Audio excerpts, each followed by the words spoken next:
శ్రీ గురుభ్యో నమ. గురువులు స్వామి యదురూపానంద స్వామీజీ వారికి, రాజ్కోట్ శర్మ గురువు గారికి పాదాభివందనములు. మహాధ్యాయులైన ఆత్మబంధువులకు అభివాదములు. ప్రార్థనా శ్లోకాలతో ప్రారంభించుకుందాం. ప్రణామములు. ఓం శ్రీ గురుభ్యో నమః.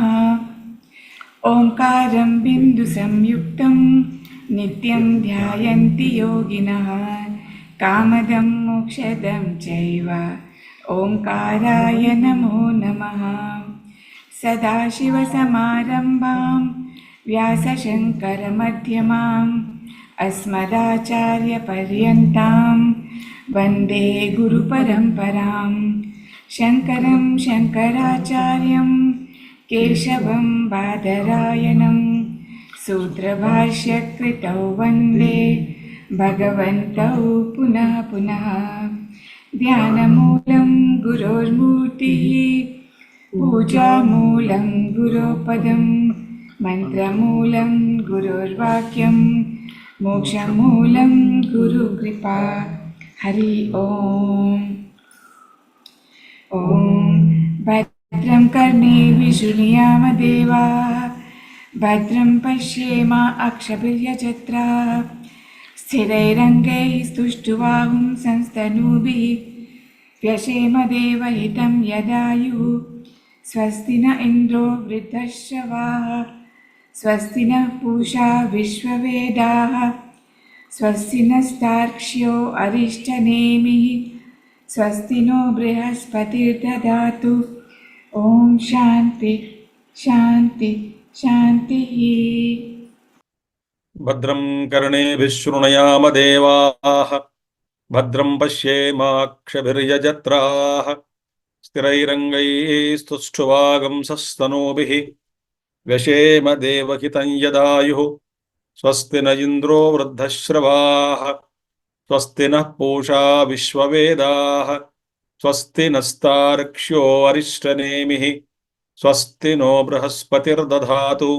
ఓం శాంతి శాంతి శాంతి.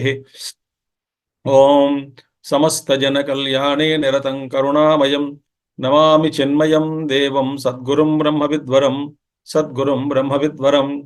ఓం శృతిస్మృతిపురాణానాం ఆలయం కరుణాలయం నమామి భగవత్పాదశంకరం లోకశంకరం. హరి ఓం. మనం ముండకోపనిషత్తులో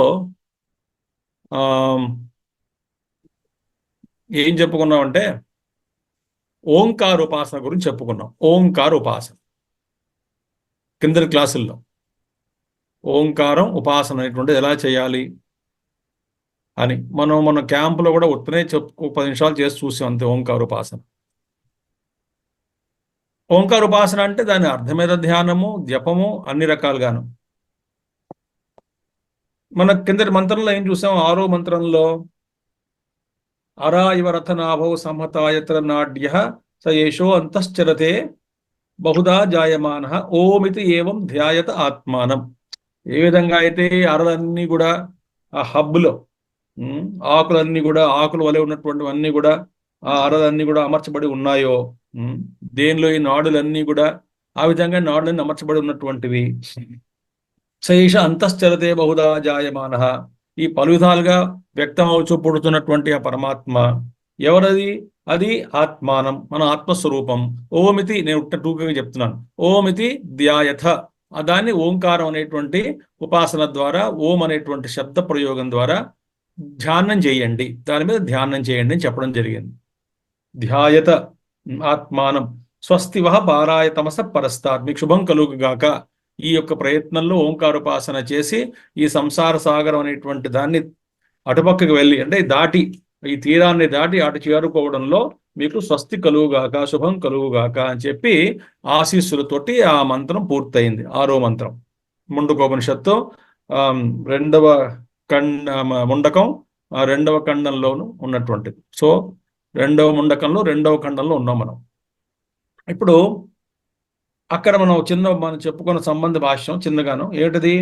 యహ అసౌ అంటే 7వ మంత్రానికి ముందు ఉన్నటువంటి భాష్యం. యహ అసౌ తమస పరస్తాత్ సంసార మహోదధిం తీర్వా గంతవ్య పరవిద్యా విషయ ఇది స కస్మిన్ వర్తతే ఇది ఆహా. ఇటువంటి సంసారాన్ని మనం దాటుతాం. యహ అసౌ తమస పరస్తాత్ సంసార మహా ఉదధిం తీర్వా. ఈ సంసారం అనేటువంటి మహాసాగరాన్ని, అవిద్యారూపమైనటువంటి సంసార సాగరాన్ని దాటి, అంటే అదేమిటి, తమస పరస్తాత్ అంధకారానికి అవతల ఉన్నటువంటి మనం చేరుకుంటాం కదా, ఆ అవతల ఉన్నటువంటి ఆ లక్ష్యాన్ని గంతవ్య చేరుకోవాలి. పరవిద్యా విషయ, అలా చేరుకోవడంలో మనకు ఉపయోగపడేటువంటిది ఏమిటి అంటే పరవిద్యా విషయమైనటువంటి జ్ఞానము. పరవిద్యా విషయం మోక్షానికి అనేటువంటిది కారణం. ఏ విద్య ద్వారా అయితే ఆ పరతత్వాన్ని తెలుసుకుంటామో అదే పరవిద్య. ఈ పరవిద్యా విషయం ఏదైతే ఉన్నదో ఆ పరవిద్యలో ఆ పరంపురుషుడు స కస్మిన్ వర్తతే ఇది ఆహా. పరవిద్యకి విషయమైనటువంటి ఆ పరంపురుషుడు, ఆ తత్వము కస్మిన్ వర్తతే అంటే ఎందులో ఉన్నటువంటిది, ఎందులో ఉన్నాడు, ఎందులో ఉంటుంది ఆ తత్వం, ఎక్కడ ఉంది, ఎందులో ఉంటుంది అన్నటువంటిది ఆ ప్రశ్న. దానికి 7వ మంత్రం మనం చెప్పుకుందాం. 7వ మంత్రంలో కొన్ని పుస్తకాల్లో మొదటి 2 లైన్లు ఒక మంత్రం కింద, ఆ తర్వాత వచ్చే 4 లైన్లు కూడా ఇంకొక మంత్రం కింద విభజించి కొంతమంది వ్యాఖ్యానం చేసుకున్నారు. మనకి ఈ ఉపనిషత్తులో మనకి నాకున్న పుస్తకంలో ఈ 6 సెంటెన్స్లు ఒకటే మంత్రంగా ఉన్నాయి. అంటే సర్వజ్ఞ నుంచి యద్విభాతి అనేటువంటి వరకు కూడా ఈ ఒకటే మంత్రం. ఆ మంత్రం కన్నా మనం చెప్పుకుని భాష్యం చెప్పుకుందాం. సర్వజ్ఞః సర్వవిత్ యస్య ఏషా మహిమా భువి దివ్యే బ్రహ్మపురే ఏష వ్యోమాత్మా ప్రతిష్ఠితః మనోమయః ప్రాణశరీరనేత ప్రతిష్ఠితోన్నే హృదయం సన్నిధాయ తద్విజ్ఞానేన పరిపశ్యంతి ధీరాః ఆనందరూపం అమృతం యద్విభాతి. సర్వజ్ఞః సర్వవిత్ యస్యైష మహిమా భువి దివ్యే బ్రహ్మపురే హ్యేష వ్యోమ్యాత్మా ప్రతిష్ఠితః మనోమయ ప్రాణశరీరనేత ప్రతిష్ఠితోన్నే హృదయం సన్నిధాయ తద్విజ్ఞానేన పరిపశ్యంతి ధీరాః ఆనందరూపం అమృతం యద్విభాతి. ఏమిటది? భాష్యం చూద్దాం. యహ సర్వజ్ఞ సర్వవిత్ వ్యాఖ్యాతః. ముందే మనం చెప్పుకోవడం జరిగింది.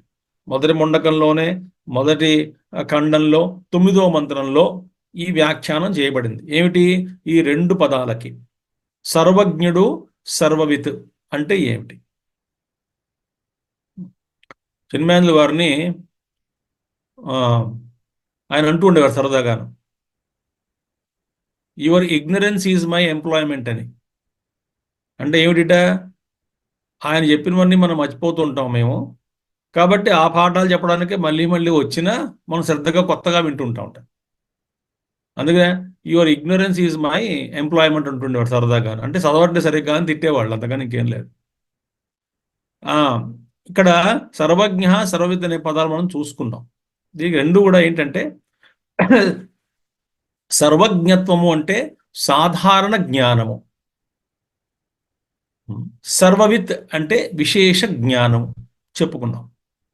సర్వజ్ఞుడు అంటే ఏమిటి?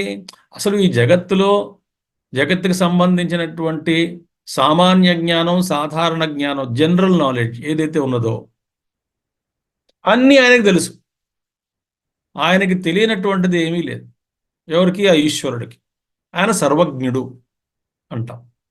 అంటే అన్నీ తెలుసు ఆయనకి. అందుకే అన్నీ ఆయన నుంచి వచ్చినవే కదా, ఆయన తెలియకపోవడం ఏమిటి? రెండవది సర్వవిత్ అంటే ఏమిటి? ప్రతి అంతఃకరణం అంటే ప్రతి జీవుడు, ఆ హృదయం అంటే ప్రతి జీవుడు గురించి ఒక విశేష జ్ఞానం అనేటువంటిది ఉంది ఆయనకి. అంటే ప్రతి వ్యక్తి వాడి యొక్క ఎవల్యూషన్ ఎంతవరకు వచ్చింది, వాడిలో ఉన్నటువంటి సంస్కారాలు ఏమిటి, వాడికి ఉన్నటువంటి కర్మలు ఏమున్నాయి, ఎటువంటి కర్మఫలాలు వాడు అనుభవించబోతున్నాడు అని మన గురించి సుస్పష్టంగా మనము అనేటువంటి వాడు, చిద్రూపానంద అనేటువంటి వాడు ఉన్నాడు, వాడి అస్తిత్వం ఇలా ఉన్నది, వాడి వాసనలు ఇలా ఉన్నాయి, వాడి కర్మ ఇలా ఉన్నది అని క్షుణ్ణంగా ఈశ్వరుడికి అన్నీ తెలుసు. మన గురించి కూడా, అందరి గురించి ప్రత్యేకించి. అందుకనే ఈశ్వరుడికి మనం తెలుసా తెలీదా అని భయపడక్కర్లేదు. ఎందుకంటే ఆ ఈశ్వరుడు ఉన్నాడు కాబట్టి మనం ఉంటున్నాం కాబట్టి. ఆ ఈశ్వరుడికి మన గురించి తెలుసు, అందరి గురించి తెలుసు. అది విశేష జ్ఞానము అంట. అది సర్వవిత్. కాబట్టి సర్వజ్ఞ సర్వవిత్.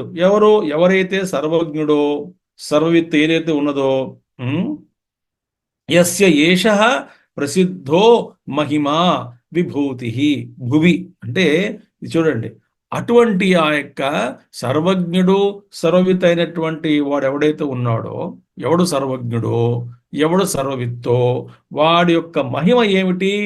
యస్య ఏష మహిమా భువి. ఆయన మహిమ ఇదే సుమా. ఏమిటి చెప్తున్నారు ఇప్పుడు? ఆయన మహిమ ఇది. మహిమ అంటే విభూతి, గ్లోరీ. ఏమిటా ఈశ్వరుడు యొక్క మహిమ, విభూతి? కుహ అసౌ మహిమ. ఏమిటా మహిమ అంటే మంత్రంలో వస్తుంది చూడండి, సర్వవిత్ అస్య ఏష మహిమ భువి. భువి అంటే సమస్తమైన విశ్వం అని అర్థం. ఇక్కడ భూతలము అంటే మన భూలోకమేనే కాదు, ఈ గ్రాస్ మ్యాటర్, మనకు విరాట్ రూపం ఎంతవరకు కనబడుతుందో అంతా కూడా ఆ భూలోకమే, విశ్వం మొత్తం కూడా. యస్య ఇమే, ఏమిటా మహిమ చూడండి, ఏమిటి? యస్య ఇమే ద్యావా పృథివ్యౌ శాసనే విధృతే తిష్టతః. అది చూడండి, ఆయన చెప్తున్నారు మహిమ అంటే ఏమిటో చెప్పుకుంటూ వస్తున్నారు శంకరాచార్యులు వారు ఆయన భాష్యంలో. మనకి ఇతర ఉపనిషత్తుల్లోనూ ఇతర చోట్ల ఇవన్నీ ఉన్నాయి కాబట్టి ఆ మహిమ గురించి అన్ని ప్రస్తావన చేసుకుంటూ వస్తున్నారు, రాస్తున్నారు భాష్యంలో. ఏమిటా మహిమ అని చెప్తున్నారు ఇప్పుడు. మహిమా భువి అంతే. ఆ మహిమ ఏమిటిట చూడండి, యస్య ఇమే జావా పృథివ్యౌ శాసనే విధృతే తిష్టతః. ఎవరి శాసనం వల్ల ఏమిటది? ద్యావా పృథివీ, ఆకాశము, పృథివీ అన్నీ కూడా అంటే స్వర్గము. జౌ అంటే స్వర్గము, తర్వాత పృథివీ భూలోకము. ఎవరి శాసనం వల్ల? విధృతే అంటే తిష్టతః. విధృతే తిష్టతః అంటే ధరింపబడి ఉన్నదో అని అర్థం. వాడి శాసనం వల్లే ఇవన్నీ కూడా ధరింపబడి ఉన్నాయి. ఆయన శాసిస్తున్నాడు, నువ్వు ఇక్కడ ఉండు, ఈ పని చెయ్యి అంటే ఆ విధంగా చేస్తున్నారు. దేవతలు అంతే. ఈ సమస్తమైనటువంటి ఏదైనా దేవతలేనండి. మీరు ఏ వస్తువును చూసినా దాన్ని ప్రకాశిస్తూ ఉన్నటువంటి, దాన్ని పరిరక్షిస్తున్నటువంటి ఒక దేవత ఉన్నాడు పక్కనే. అందుకే మన సంస్కృతి చాలా గొప్పది. ఎందుకంటే ప్రతిదానికి అధిష్టాన దేవతలు ఉన్నారు. వాళ్ళు ఏదో పెద్ద భ్రమ కాదు. నదీ దేవత అంటాం, పర్వతరాజ అంటాం, లేదా దానికి సంబంధించిన ఒక దేవుడు ఉన్నాడు, దేవత ఉన్నాడు. వన దేవత అంటాం, గ్రామ దేవత అని అంటాం. ఇవన్నీ కూడా అక్షరాలు నిజం, అందరూ ఉన్నారు. ఈ దేవతల భూదేవి అంటాం, అలాగే సూర్యుడు, గ్రహాలు, నక్షత్రాలు అన్నీ కూడాను వాటికి అధిష్టాన దేవతలు ఉన్నారు. కాబట్టి ఈ అంతా వాళ్ళని శాసించేటువంటి వాడు ఎవరు? ఈశ్వరుడు శాసించాడు. నువ్వు ఇక్కడ ఉండు, ఈ పని చెయ్యి, నువ్వు ఇక్కడ ఉండు, ఈ పని చెయ్యి, నువ్వు ఇక్కడ ఉండు, ఈ పని చెయ్యి అనేటువంటి శాసన. యస్య ఇమే ద్యావా పృథివ్యో శాసన. ఎవరి శాసనం వలన ఈ యొక్క పృథివీ స్వర్గములు రెండూ కూడా విధృతే ధరింపబడి తిష్టతః వాటి స్థానాల్లో ఉన్నాయో, నిలబడి ఉన్నాయో, వాటి పనులు చేస్తూ ఉన్నాయో అని అర్థం. ఎవరి శాసనం వల్ల అయితే వాడు సర్వజ్ఞుడు. ఇంకా ఏమిటి వాడి మహిమ? సూర్య చంద్రమసౌ యస్య శాసనే అలాత చక్రవత్ అజస్రం భ్రమతః. ఎవడి శాసనం వల్ల అయితే సృష్టి ఉన్న, అజస్రం అంటే నిరంతరము అంటే అనంతకాలం అని కాదు. ఎందుకంటే వీటికి వాటి కాల పరిమితి ఉంటుంది. కానీ వాటి ఆయుర్దాయం ఎంతవరకు ఉందో, ఎంతవరకు ఆ ఈశ్వరుడు వాళ్ళని ఆదేశించాడో అంతవరకు కూడా అజస్రం భ్రమతః అంటే రెస్ట్ లేకుండా నిరంతరం కూడా వాళ్ళు భ్రమిస్తూ చరిస్తూ ఉన్నారు వాళ్ళు ఆకాశంలో. ఎవరు? సూర్యుడు, చంద్రుడు. ఆ గతులు తప్పకుండా, కాలం అతిక్రమించకుండా, లేట్ అవ్వకుండా, ముందుగా పరిగెత్తకుండా, వాటికి నిర్ధారించినటువంటి వేగాన్ని అనుసరించి, వారికి నిర్ధారించినటువంటి ఆ గతిని అనుసరించి, గతి వేగము అన్నీ కూడాను. గతి అంటే మార్గం, ఆ విధానాన్ని కూడాను. భూమి తన చుట్టూ తాను తిరుగుతుంటుంది, మళ్ళీ సూర్యుడు చుట్టూ తిరుగుతున్నది. అలాగే వాటికి విధించబడినటువంటి విధానాలు ఏవైతే ఉన్నాయో అవన్నీ పాటిస్తూ అజస్రం రెస్ట్ లేకుండా తిరుగుతున్నాయి అవి. ఎవరు? సూర్యుడు, చంద్రుడు. అజస్రం భ్రమత. చూసారా? అనాథ చక్రం వల్ల. అనాథ చక్రం అంటే మండుతూ ఉన్నటువంటి చక్రం బాగా తిప్పితే ఎలాగ మనకు కనబడుతుందో ఆకృతులన్నీ కూడాను, అదే విధంగా ఇలాగ అనాథ చక్రంలాగా తిప్పుతున్నాడు అలాగా. ఇవన్నీ తిరుగుతున్నాయి. నిత్యం అవి తిరుగుతూ ఉంటారు. యస్య శాసనే సరితః సాగరాశ్చ స్వగోచరం న అతిక్రమంతి. ఎవరి శాసనం వల్ల అయితే నదులు, సముద్రాలు కూడా వాటి హద్దుల్ని దాటిపోవు. సముద్రం ఆశ్చర్యం, ఆ నీళ్ళు ఎక్కడ అంత అంత నిండుగా కనబడుతుందిగా, వచ్చి కదా బయటికి రావు. వాటి హద్దులు వాటి దాట. వాటికి ఒక నియమం ఆయన చెప్పాడు, ఈశ్వరుడు శాసించాడు. మీరు ఈ గతులు తప్పకూడదు. నదులు కూడా అంతే, వాటి మార్గాన్ని అనుసరించి పోతాయి, కానీ ఇష్టం వెళ్ళడానికి వీల్లేదు. అంటే వాటికి మనం వదిలేస్తే, వాటి కార్యక్రమానికి మనం వదిలేస్తే, అవి వాటి దారిని వారు చూసుకుంటూ వాటి పనులు చేసుకుంటూ ఉంటాయి. ప్రకృతితోటి మనం డిస్టర్బ్ చేస్తున్నాం నదుల్ని, సముద్రాలని కూడాను. వారి పనికి వారు వదిలేస్తే చక్కగా వాళ్ళు చేసుకుంటారు. నా అతిక్రమంతి. వాళ్ళ హద్దులు దాటిపోవు. వాళ్ళ సరిహద్దులు ఏవైతే ఉన్నాయో, వాళ్ళ హద్దులు ఏవైతే ఉన్నాయో అవి దాటిపోవు. ఎవరి మహిమ ఇదంతా? ఈశ్వరుడి యొక్క మహిమ. ఇంకా అన్ని మహిమలే ఆయనవన్నీ కూడాను. తథా స్థావరం జంగమం చ యస్య శాసనే నియతం. కట్టుబడ్డాయో ఏది? స్థావరం జంగమం. మొత్తం కూడా కదలనివి, కదిలేటువంటివి. స్థావరం అంటే కదలనటువంటివి, కదిలేవి జంగమములు. ఎవరి శాసనానికైతే కట్టుబడి ఉన్నాయో. చూసారా? నియతం అంటే ఆ కట్టుబడి ఉండడం. ఆ మనంతే కదా, మన చేతుల్లో ఏముంది చెప్పండి? వాడు మన జన్మని, శరీరాన్ని ఇస్తే తీసుకున్నాం. ఎంతకాలం ఉండనిస్తాడో అంతకాలం ఉంటాం. మనకి ఈ యొక్క శరీర ధర్మాలు కర్మ ప్రకారంగా ఎలా నడవాలో అలాగే నడుస్తూ ఉంటుంది శరీరం. మనం దాన్ని ఆపినా ఆగదు. వద్దనుకున్న కష్టాలు రాక మానవు. వచ్చే యోగం ఉంటే, వద్దనుకున్న సుఖాలు వెళ్ళిపోవాలనుకుంటే సుఖాలు కూడా వెళ్ళిపోతాయి, వాటి సమయం అయిపోతాయి. దుఃఖాలు రాకూడదు, సుఖాలు శాశ్వతంగా ఉండాలి. అసలు సుఖ దుఃఖాలు నియమించింది ఎవరు? మనల్ని శాసిస్తున్నటువంటిది ఎవరు? అలాగే గుండె కొట్టుకోవడం కానీ, రక్త ప్రసారణ కానీ, శరీరంలో తన ధర్మాలు తను చక్కగా చేయడం కానీ, లేదా చేయకపోవడం వల్ల కానీ, అంటే ఆ కర్మ ప్రకారంగా ఈ ధర్మాలు సరిగా పనిచేయకూడదు వీడికి అని శాసించింది ఎవరు? మంచైనా చెడైనా కర్మని బట్టి. కాబట్టి స్థావర జంగమములు కూడా వాటికే కట్టుబడి ఉన్నాయి, ఆయన శాసనానికే కట్టుబడి ఉన్నాయో. తథాచ ఋతవః అయనే అబ్దాశ్చ యస్య శాసనం న అతిక్రమంతి. అలాగే ఋతువులు, సంవత్సరములు, తర్వాత అయనములు, దక్షిణాయనం, ఉత్తరాయణములు, వాటి ధర్మాలు, వాటి చేసేటువంటి పనులు న అతిక్రమంతి. ఎవరు కూడా ఈ శాసనాన్ని ధిక్కరించి బయటికి వెళ్ళలేవు. అన్ని కూడా వాటికి నియమించినటువంటి ఆ కళలోనే ఉంటాయి, ఆ ధర్మాలనే ఉంటాయి. అందుకే ప్రకృతి అందుకే ఒక మహానుభావుడు అన్నాడు, దిస్ ఈజ్ ఎ గురుదేవ్ అంటుండేవారు చిన్మయానంద వారు, this is a cosmos and not a chaos అని.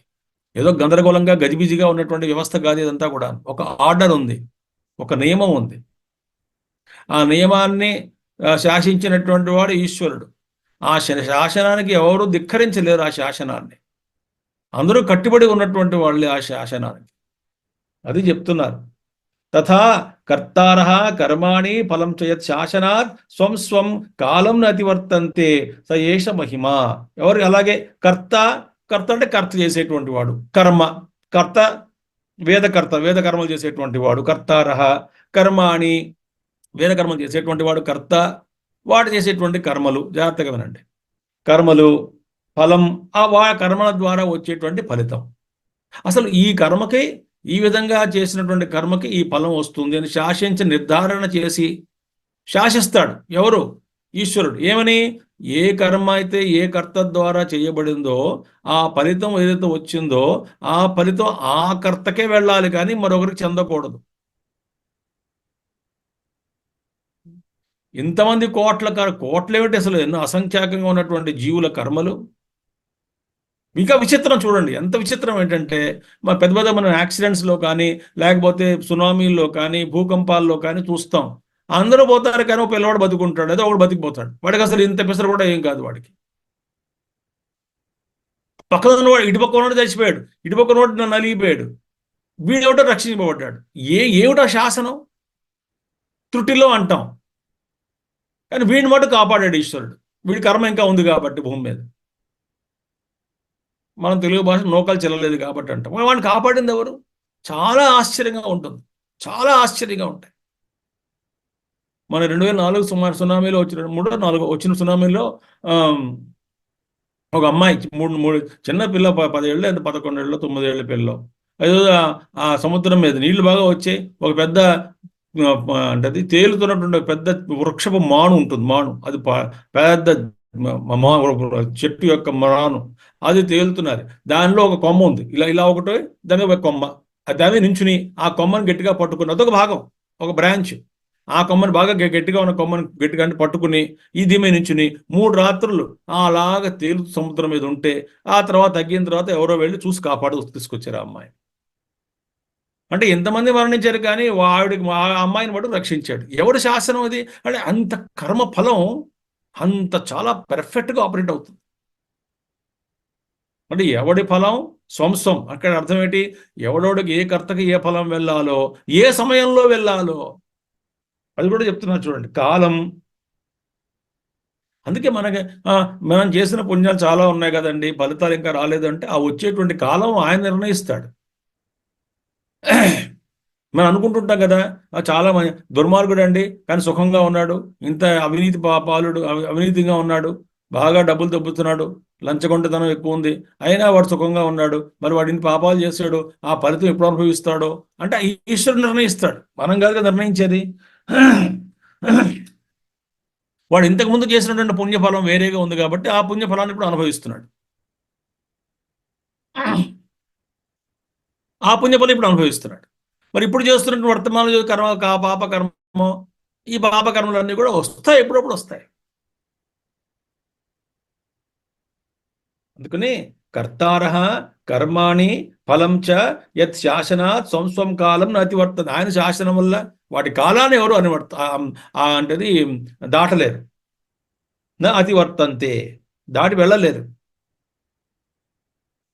ఆ ఫలం ఎప్పటి వల్ల అప్పుడే వస్తుంది.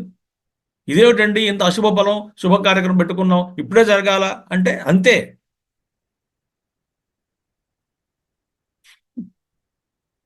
విచిత్రంగా ఉంటాయి కొన్ని విషయాలు. కొంతమంది పాపం చాలా అశుభం జరుగుతుంటుంది, వాళ్ళ ప్రాణాలే పోతుంటాయి కొంతమందికి. ఏమి లేదు, పెళ్లి రోజు ముందు ఒకడు, మాకు తెలిసిన వాడే ఒకడు, పెళ్లికి ముందు రోజు, అప్పుడు 20 ఏళ్ళది పెళ్ళి వాడికి, ఏం లేదు బయటికి ఏదో వెళ్ళాడు, వాడికి కాలు కొట్టుకున్నాడు, వచ్చాడు. మొన్న 2 రోజుల తర్వాత పెళ్లి, పెద్ద పట్టి కడుకున్నాడు, అలా కుర్చీలో కూర్చుని పెళ్లి వాడికి. ఏమిటా సరదాగా తిరుగుదాం అనుకున్నవాడు వాడు పెద్ద కట్టు కట్టి వాడికి ఏదో పెళ్లి చేసి మొత్తానికి 3 నెలలు పట్టింది తగ్గడ.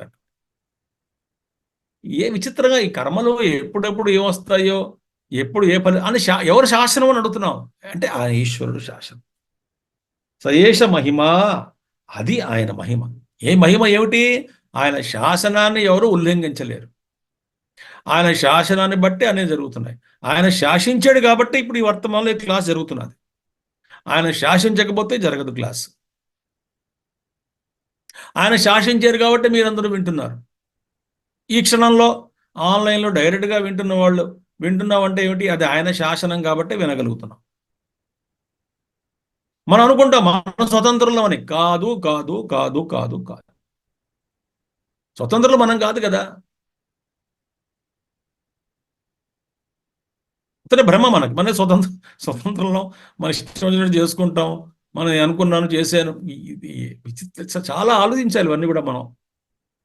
అందుచేత సయేష మహిమ, ఆయన ఇవన్నీ ఆయన మహిమలు. ఎక్కడ?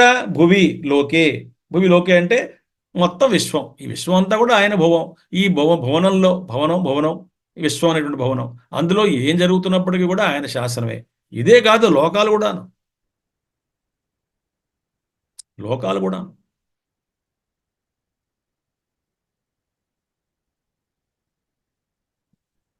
అందుకే కదా మరి ఆ రామాయణంలో వస్తుంది, రాముల వారు ఆ కోపం వచ్చి సాగరుడు మీ ముందు నమస్కారం పెడితే, నాయనా మేము వేసేటువంటి రాళ్ళు మార్గాన్ని చూపించు అంటే, ఆయన మార్గం చూపించకపోతే ఆ తీసాడుగా, బాణం తీశాడు కదా రామచంద్ర వారు పరిస్థితి. అప్పుడు వచ్చాడు సాగరుడు బయటకు వచ్చి, క్షమించండి మీది ఈ ధర్మాలన్నీ మీరు పెట్టినవే కదా అన్నాడు ఆయన.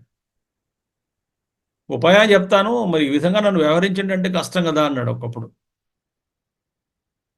కానీ కొన్ని కొన్ని విషయాల్లో మనం చూసాం, ఆయన శాసనం వల్ల, ఈశ్వరుడి శాసనం వల్ల, అంటే ఈశ్వరుడు అవతారం వచ్చి కృష్ణుడు గాను రాముడు గాను ఆయన శాసనం చేస్తే అవన్నీ కూడా తాత్కాలికంగా ఆయన శాసనానికి అప్పుడు చచ్చినట్టు ఆ శాసనాన్ని ఒప్పుకున్నాయి. మరి కృష్ణుడు దాటినప్పుడు యమున దాటాడు కదా తండ్రి వసుదేవుడు, మరి మార్గాన్ని ఇవ్వలేదా? అంటే ఏదైనా ఆయన శాసనం ఉండాలి అక్కడ. ఎక్సెప్షన్స్ కూడా ఆయన శాసనమే. అంటే లోక కళ్యాణం కోసం కొన్ని కొన్ని నియమాలు పర్సనల్గా ఆయన శాసనాలు ఆయన రద్దు చేసుకుని లోక కళ్యాణం కోసం ఆయన చేస్తూ ఉంటాడు. కాబట్టి భూమి లోకే యస్య స ఏష సర్వజ్ఞ ఏవం మహిమ సహ ఏష సర్వజ్ఞ. ఇలాంటి ఏంటది లక్షణాలు, ఇలాంటి మహిమతో ఉన్నటువంటి వాడు ఈ సర్వజ్ఞుడైనటువంటి ఈశ్వరుడు, సర్వజ్ఞుడు. ఏవం మహిమాదేవ, ఇలాంటి మహిమ గల ఉన్నటువంటి ఆ పరమేశ్వరుడు, దేవ అంటే దేవుడు, జ్యోతనాథ్ దేవ ప్రకాశ స్వరూపుడు, ఇలాంటి మహిమ ఉన్నటువంటి వాడు. ఏం మంత్రంలో మనం సర్వజ్ఞ సర్వవిత్ ఎస్ ఏషా మహిమ భువి, అది ఆయన మహిమ. ఇదంతా కూడా ఏమిటి మహిమ అని చెప్పుకుంటూ వస్తున్నారు శంకరాచార్యులు వారు. ఆ మహిమ ఇదంతా కూడా మహిమే. ఏమిటా మహిమ? ఏవం మహిమా దేవ. ఈ మహిమ చెప్పిన తర్వాత ఇలాంటి మహిమ గల ఉన్నటువంటి ఆ పరమాత్మ దివ్యే జ్యోతనవతి సర్వబౌద్ధౌ ప్రత్యయకృత జ్యోతనే బ్రహ్మపురే బ్రహ్మణ అత్ర చైతన్య స్వరూపేణ నిత్య అభివ్యక్తత్వాత్ బ్రహ్మణ పురం హృదయ పుండరీకం తస్మిన్ యద్వ్యోమ తస్మిన్ వ్యోమ్ని ఆకాశే ప్రతిష్ఠిత ఇవ ఉపలభ్యతే నహి ఆకాశవత్ సర్వగతస్య గతి ఆగతి ప్రతిష్టావా అన్యథా సంభవతి. ఇప్పుడు కొంచెం మనం నెమ్మదిగా కొంచెం చదువుకోవాలి. ఏమిటది? అలాంటి మహిమ గల ఉన్నటువంటి దేవుడు ఎక్కడున్నాడు? ఇప్పుడు ముందు ప్రశ్న ఏమిటి? ఎక్కడున్నాడు కదా మనం మొదలుపెట్టాం ముందు సంబంధ భాష్యంలో. అలాంటి సర్వవ్యాపకుడైనటువంటి ఆ పరమాత్మ ఎందులో ఉన్నాడు అని చెప్పుకున్నాం. ఎందులో ఉన్నాడు అంటే సర్వజ్ఞుడే. కానీ మనం గుర్తుపట్టేది ఎక్కడ? ఆయన సర్వజ్ఞుడే, మనం గుర్తుపట్టేది ఎక్కడ అంటే అది చెప్తున్నారు. చూడండి, జాగ్రత్తగా వినండి. ఇది దివ్యే ద్యోతనవతి. దివ్యం అంటే ఏమిటి? బాగా ప్రకాశిస్తున్న జ్యోతనవతి. దివ్యే జ్యోతనవతి అంటే అలాంటి ఈ మహిమగలైనటువంటి పరమాత్మ దివ్యమైనటువంటి ప్రకాశ స్వరూపమైన జ్యోతనవతి. జ్యోతనవతి ఎక్కడ? సర్వబౌద్ధ ప్రత్యయకృత జ్యోతనే. ఇప్పుడు జాగ్రత్తగా వినండి. హృదయంలో. అసలు ఇక్కడ ఎక్కడున్నట్ట పరమాత్మ అంటే హృదయంలో ఉన్నాడు. హృదయం అనేటువంటిది కొంతమంది ఏమంటారు, హృదయం అంటే ఏమిటి? మనసే అర్థం. మనస్సు బుద్ధి రెండు ఒకటే వృత్యాత్మకం కాబట్టి మనస్సులో హృదయం అంటే హృదయం ఈజ్ ఈక్వల్ టు మనస్సు. మొట్టమొదటి తీసుకుందాం, హృదయం ఈజ్ ఈక్వల్ టు మనస్సు. దాన్నే బుద్ధి అని చెప్పుకుంటాం. లేదా కొంతమంది ఏమనుకుంటాం వ్యాఖ్యానంలో, హృదయంలో మన ఈ హృదయంలో మనసు ఉన్నది అంటే ఈ మాంసపిండమైనటువంటి హృదయం స్థలం ఏదైతే ఉందో అందులో ఉన్నటువంటిది మనసు. అంటే మనసు అనేది ఎక్కడుంది అంటే హృదయంలో ఉన్నది అని కొంతమంది. ఆ హృదయ స్థానంలో మనసు ఉన్నది అని. కొన్ని వ్యాఖ్యానాల్లో మనసే హృదయం. ఎలా అయినా పర్వాలేదు చెప్పుకోవచ్చు, కంగారేం లేదు. ఇప్పుడు ఆ మనసు అనేటువంటిది దివ్యే జ్యోతనవతి, అది చాలా ప్రకాశిస్తూ ఉన్నటువంటిది లోపల. లోపల చాలా ప్రకాశంగా జ్యోతనవతి, ప్రకాశిస్తూ ఉన్నటువంటిది. ఏమిటది? ఎక్కడ? జ్యోతనవతి. ఎందుకని? సర్వ బౌద్ధ అంటే బుద్ధికి సంబంధించినటువంటివి, అంటే బుద్ధిలో ఉన్నటువంటివి. సర్వ బౌద్ధ, బౌద్ధ అంటే బుద్ధిలో ఉన్నటువంటివి, బుద్ధికి సంబంధించినటువంటివి అని అర్థం. ప్రత్యయకృత ద్యోతనే. ఇప్పుడు ఏమిటవుతున్నది? ప్రత్యయకృత సర్వబౌద్ధ ప్రత్యయకృత ద్యోతనే. ఈ మనసులో ఏమున్నాయి? చాలా వృత్తులు ఉన్నాయి. మనసులో ఏముంటుంది? థాట్స్ ఉన్నాయి. వృత్తి అంటే థాట్స్. ఇప్పుడు if you can imagine wonderful it is. అసలు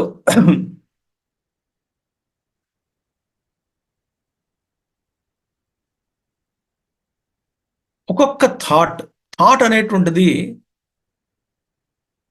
రెండు ఉంటాయి పదార్థాలు వృత్తిలో. ఒకటి చైతన్య భాగం, ఒకటి జడ భాగం.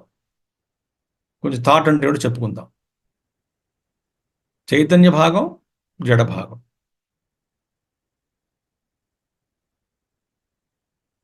దాన్ని మనం వృత్తి అన్నాం అనుకోండి, థాట్ అన్నాం అనుకోండి. థాట్ అంటే మనకి ఏంటొస్తుంది? థాట్ ఆఫ్ వాట్ అని వస్తుంది కదా.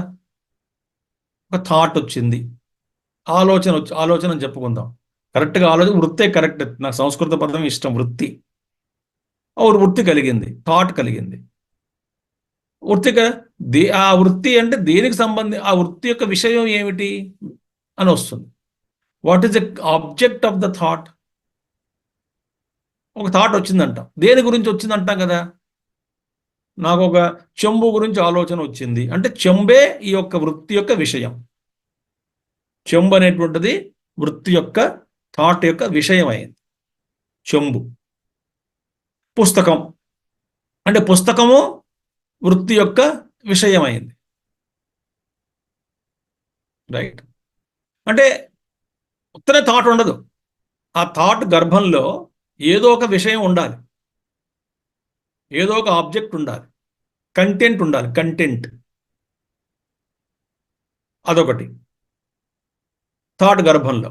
అంటే ఆలోచన అనేటువంటిది అందులో ఈ యొక్క థాట్ ఏ వస్తువుకు సంబంధించినటువంటిది అని వస్తుంది. అది ఆ థాట్లో అది ఉంది, లోపల గర్భితం అయింది, అందులో క్యాప్చర్డ్. దాన్ని ఎప్పుడైతే ఆ థాట్ వచ్చిందో దాన్ని ప్రకాశించేటువంటిది ఎవరు? మనలో ఉన్నటువంటి ఆత్మ చైతన్యం. అది ప్రతిబింబిస్తుంది వృత్తిలో. ప్రతిబింబించిన తర్వాత ప్రతి థాట్ కూడా ఒక జిగ్గుమని మెరుస్తుంది. ఆలోచన అంటేనే ఒక మెరుపు, అదొక మెరుపు. అది వెలుగుతూ ఉంటుంది. ఎందుకని? థాట్స్ వరుసగా కంటిన్యూస్గా వస్తాయిగా మనకి. ఆ థాట్ని బట్టి ఆ వెలుగు ఉంటుంది. అంటే శుద్ధమైన బ్రహ్మ చైతన్యము ప్రతిబింబించి దాన్ని ప్రకాశిస్తుంది కాబట్టి, అంటే లోపలికి వెళ్తుంది కాబట్టి, తద్వారానే ఆ వృత్తి అనేటువంటిది ప్రకాశింపబడుతుంది. ప్రకాశింపబడుతుంది. ఒక ప్రతి థాట్ కూడా ప్రకాశింపబడుతున్నది. అంటే ఒక జిగ్ మెరుస్తూ ఉంటుంది లోపల థాట్స్. ఇప్పుడు మనకు వచ్చేటువంటి థాట్ పరంపర ఏమిటి? చాలా సాంద్రత, డెన్సిటీ ఆఫ్ థాట్స్ చాలా ఎక్కువ ఉంటాయి మనకి, చాలా పెద్ద డెన్సిటీ. ఎందుకని? ఒక థాట్ తర్వాత ఒక థాట్, ఒక థాట్ తర్వాత ఒక థాట్, అలా కంటిన్యూస్గా వృత్తి పరంపర అనేది జరుగుతుంది కదా. ప్రతి వృత్తి కూడా జ్యోతనాత్మకం కదా, వెలుగుతుంది కదా. అంటే ఈ వెలుగుల పరంపర అంటే ఒక ముద్ద చూస్తాం మనం. ఎందుకని? అసలు ఇక్కడ గ్యాప్ లేదు, మన గ్యాప్ కనబడదు. థాట్కి మధ్య గ్యాప్ కనబడదు కాబట్టి ఉంటుంది గ్యాప్. ఉంటుంది కాబట్టే ఈ థాట్ ఇన్ని థాట్లు అంటాం, ఇన్ని ఆలోచనలు అని అంటాం. బహువచనం వాడతాం. జాగ్రత్తగా వినండి. I have explain to you deeply. లేదా ముందుకు వెళ్ళిపోవచ్చు థాట్ అని చెప్పుకొని. ఆలోచనలు అని అంటే ఏమిటి? బహువచనం. బహువచనం అంటే ఏమిటి? ఒక ఆలోచనకి మరో ఆలోచనకి వ్యత్యాసం ఉన్నది, మధ్యలో ఒక వ్యవధి ఉన్నది. వ్యవధి అంటే గ్యాప్ ఉంది, కాల వ్యవధి ఉంది, దేశ వ్యవధి కూడా ఉందనుకోండి ఎందులో? ఆ థాట్లో. కాబట్టి బహువచనం వాడుతున్నాం. రజోగుణంతో కూడుకుని ఉంటే ఆ థాట్ ప్రకాశం వేరేగా ఉంటుంది. తమో గుణమైనటువంటి వృత్తి అయితే అందులో ప్రతిబింబించినటువంటి అది చైతన్యం ప్రకాశించాల్సిందే, కానీ అందులోకి వచ్చేటువంటి ఒక వెలుగు ఏదైతే ఉన్నదో అది చాలా డల్గా ఉంటుంది. అంటే ఈ థాట్స్ అన్నీ కూడా వెలుగుతున్నాయి. అందుకే జ్యోతనవతి అన్న, కాంతిమయం కాబట్టి జ్యోతనవతి. అలాంటి ఆ మనసు దివ్యంగా ఉన్నది, అంటే వెలుగుతూ ఉన్నటువంటిది, ప్రకాశవంతంగా ఉన్నటువంటిది. మనసులో ఏముంటుంది? థాట్స్ ఉంటాయి. థాట్ అంటే ఏమిటి? చెప్పాను, విషయం ఉంటుంది, ఏదో ఒక విషయం. దాన్ని ప్రకాశించేటువంటిది ఎవరు? ఆత్మ చైతన్యం. ఆ చైతన్యం అందులో ప్రతిబింబిస్తుంది కాబట్టి ఆ థాట్కి అది కనబడుతున్నది, ఆ విషయం కనబడుతుంది, గోచరం అవుతుంది. ఆ థాట్ అనేది మళ్ళీ చక్కగా విషయ వస్తువుని గోచరింపజేస్తున్నది. అందులోనే అక్కడే ఉంది. అక్కడ ఒక పైన భాగం కాన్షియస్నెస్, క్యాప్డ్ బై కాన్షియస్నెస్, కింద థాట్, ఈ రెండు కూడా కలిపి ఉంటాయి. ఇక్కడ ఏమంటున్నారు చూడండి, దివ్యే జ్యోతనవతి సర్వబౌద్ధ ప్రత్యయకృత ద్యోతనే. ఇది సర్వబౌద్ధ అంటే బుద్ధిలో ఉన్నటువంటి ప్రత్యయములు, అంటే ఆలోచనల ద్వారా కలిగినటువంటి ఆ వెలుగు ఏదైతే ఉన్నదో ప్రకాశింపబడుతున్నది. అది ఎందుకని? ఈ వృత్తులన్నీ కూడా బ్రహ్మ చైతన్యం చేత ప్రకాశింపబడుతున్నాయి. ఈ వృత్తులన్నీ కూడా ఇప్పుడు ఇలా ఎక్కడ? బ్రహ్మపురే. అది దానే బ్రహ్మపురి అంటే ఏమిటి? బ్రహ్మణ అత్ర చైతన్య స్వరూపేణ నిత్య అభివ్యక్తత్వాత్ బ్రహ్మణ పురం. దాని బ్రహ్మపురి అంటే హృదయ ఆకాశం అండి. బ్రహ్మపురం ఈజ్ ఈక్వల్ టు హృదయ పుండరీకం. ఇది పుండరీకం, హృదయ పుండరీకం. హృదయంలో ఏమిటిది? హృదయం అనేటువంటి పుండరీకంలో, హృదయ పుండరీకంలో బ్రహ్మపురే బ్రహ్మణ అత్ర చైతన్య స్వరూపేణ నిత్య అభివ్యక్తత్వాత్.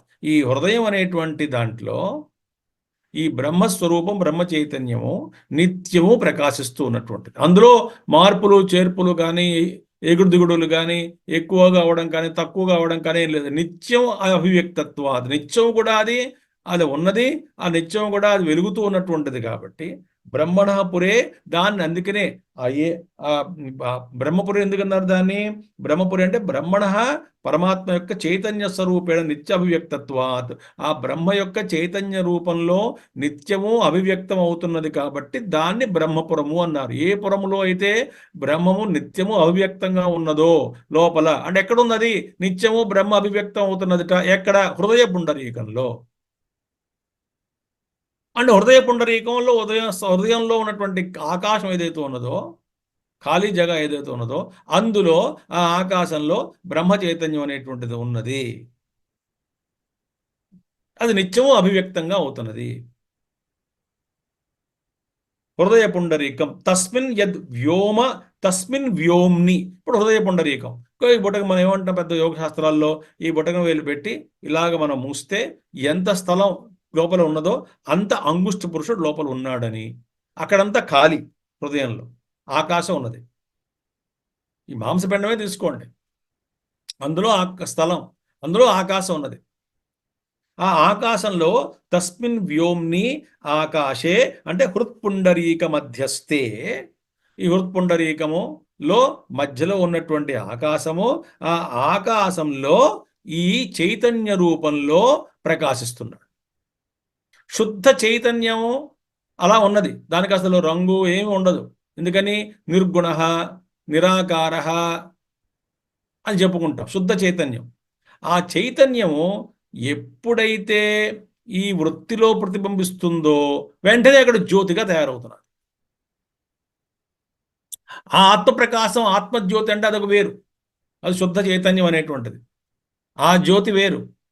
కానీ హృదయంలో అన్నీ కూడా అది ప్రతిబింబించిన తర్వాత ఆ వృత్తి యొక్క ఆ వృత్తి గర్భంలో ఎటువంటి వృత్తి అయితే ఉన్నదో, సాత్వికమైన వృత్త, రాజసికమైన వృత్త, తామసికమైన వృత్త, అది ఉపాధి. మాధ్యమంలో ఆ ప్రకాశం అనేటువంటిది ఒక వెలుగ్గా కనబడుతుంది. నేను మొన్న మీకు క్యాంపులో ఒక ఉదాహరణ చెప్పాను కదా. ఎప్పుడైతే నామము రూపము లేనటువంటి, రంగు లేనటువంటి విద్యుత్తు ఎప్పుడైతే ఆ బల్బు దగ్గర టంగ్స్టన్ దగ్గరికి వచ్చేసరికి కాంతి రూపంలో ఎలాగైతే ప్రకాశం అవుతున్నదో, ఆ వెలుగు దేని మీద ఆధారపడి ఉంది? ఆ పరిమాణం యొక్క వెలుగు యొక్క పరిమాణం ఎంత గొప్పది, పెద్దదా, తక్కువ అంటే ఆ టంగ్స్టన్ మీద ఆధారపడింది. వోల్టేజ్ మీద వోల్టేజ్ కాదు, ఆ వాట్స్ మీద, బల్బ్ యొక్క వాట్స్ మీద ఆధారపడి ఉంది. 60 క్యాండిలా 40 క్యాండిలా అంటాం, దాని మీద ఆధారపడింది ఆ వెలుగు. మన విద్యుత్తుకో ఉన్నది, అస్తిత్వంగా ఉన్నది, అక్కడ ఆ విధంగా ఉన్నటువంటిది, ప్రకాశమైనటువంటిది, నేను నేను నేను అని చెప్తూ భాషిస్తున్నటువంటిది. అది ఒక జ్యోతనం, అది అసలు ఆ జ్యోతి. ఆ జ్యోతి అంటే జ్యోతిషామపి జ్యోతి అని వస్తుంది తర్వాత మంత్రాల్లో. అది అన్ని జ్యోతులకే జ్యోతి అది, ఎందుకంటే అది లేకపోతే ఏమి వెలగవు. తర్వాత మంత్రాల్లో వస్తాయి అవన్నీ కూడా.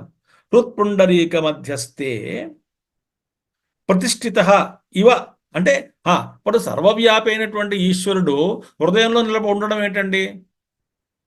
సో దేశము కాలము అన్నిటికీ అతీతంగా ఉన్నటువంటి వాడు అంటే ఏమిటి? సర్వకాల సర్వదేశ సర్వ అవస్థల యందు ఉన్నటువంటి వాడు, దేశకాల అవస్థల యందు ఉన్నటువంటి వాడు, ఆ శుద్ధ చైతన్యం అనేటువంటిది హృదయంలో ఉన్నాడని చెప్పడం ఏమిటి? సర్వాంతర్యామి కదా, హృదయంలో ఉన్నాడని చెప్పడం ఏమిటి? అంటే ఇవ ప్రతిష్ఠిత, ఇవ ప్రతిష్ఠించబడినట్టుగా. సరే, ఉపలభ్యతే అంటే ఏమిటి? అక్కడ ఉపలబ్ధి స్థానము. అంటే బ్రహ్మతత్వాన్ని, సర్వాంతర్యామిగా ఉన్నటువంటి బ్రహ్మతత్వము ఎక్కడ నేను అనుభవించగలను, ఎక్కడ దాన్ని రియలైజ్ చేయగలను, ఎక్కడ నేను దాన్ని అనుభూతి చెందగలను అంటే మన హృదయంలోనే. మన హృదయంలోనే దాని అనుభవాన్ని మనం పొందాలి. ఇది ఉపలబ్ధి స్థానము. ఎక్కడా లేడు పరమాత్మ. తెలుసుకుంటే మనందరం మన హృదయాల్లోనే తెలుసుకోవాలి.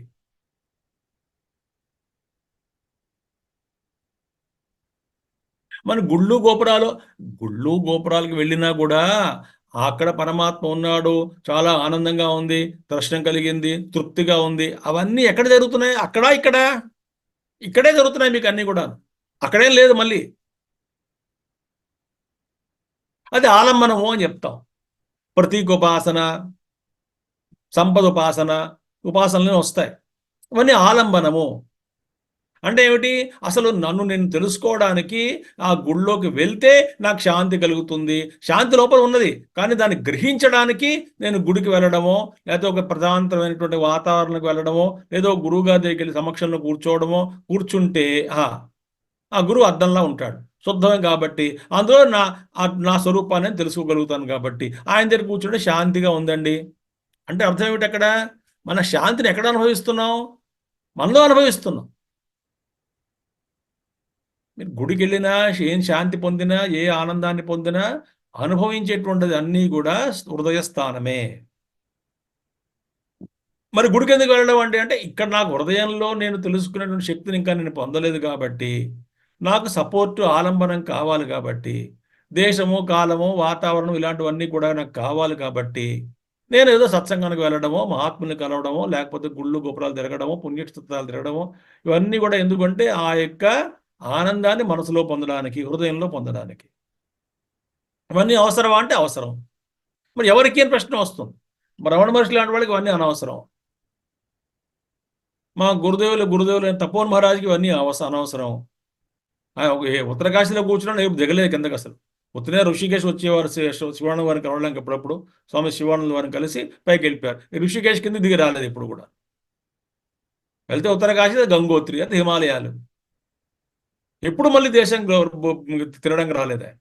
అటు ఋషికేశ్ దాటి రాలేదు, యువతల పక్క రాలేదు ఆయన జీవితం. అంటే ఎవరికి అని వస్తుంది ఇవన్నీ కూడా. కాబట్టి అటువంటి తస్మిన్ వ్యోమ్ని ఆకాశే హృత్పుండరీక మధ్యస్థే ప్రతిష్ఠిత ఇవ ఉపలభ్యతే, ఉన్నట్టుగా కనబడుతున్నది. అంటే ఏమిటి? అక్కడ మనకి ఉపలబ్ధి స్థానము, గ్రహించేటువంటి స్థానం ఏమిటి? హృదయము. మన హృదయంలోనే మనం తెలుసుకోవాలి. అది ప్రశ్న, అది అక్కడ సూచన. నహి ఆకాశవత్ సర్వగతస్య గతి ఆగతి ప్రతిష్టావా అన్యథా సంభవతి. అసలు ఆకాశం వలె సర్వవ్యాపిగా సర్వవ్యాప్తమైనటువంటి ఆ పరమాత్మ తత్వం ఏదైతే ఉన్నదో, అది ఆకాశవత్ సర్వగతస్య సర్వము వ్యాపించినటువంటి వాడు, వాడికి గతి ఆగతి పోవడం రావడం ఇలాంటివి ఏం లేవు కదా. ఎందుకని? అనుచోట్ల వాడున్నాడు. ఇప్పుడు నేను ఇక్కడి నుంచి వేరే గదిలోకి వెళ్ళగలను. ఎందుకని? ఎందుకంటే నేను ఇక్కడ ఉన్నాను, అక్కడ లేను కాబట్టి.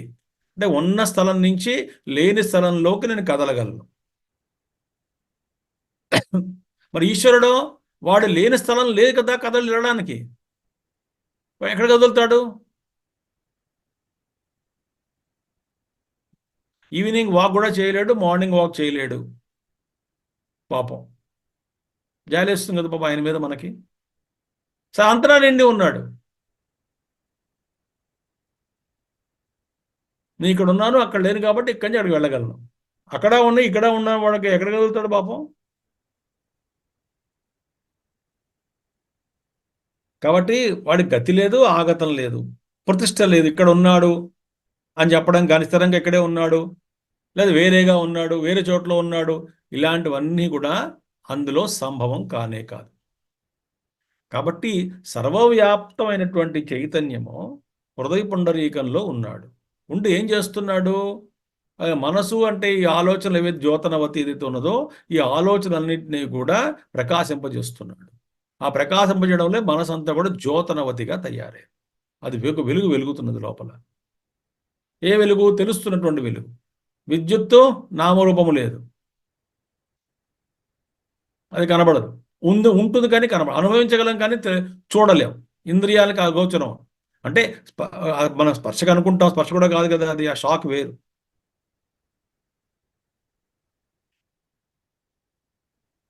అన్యథా సంభవతి అది.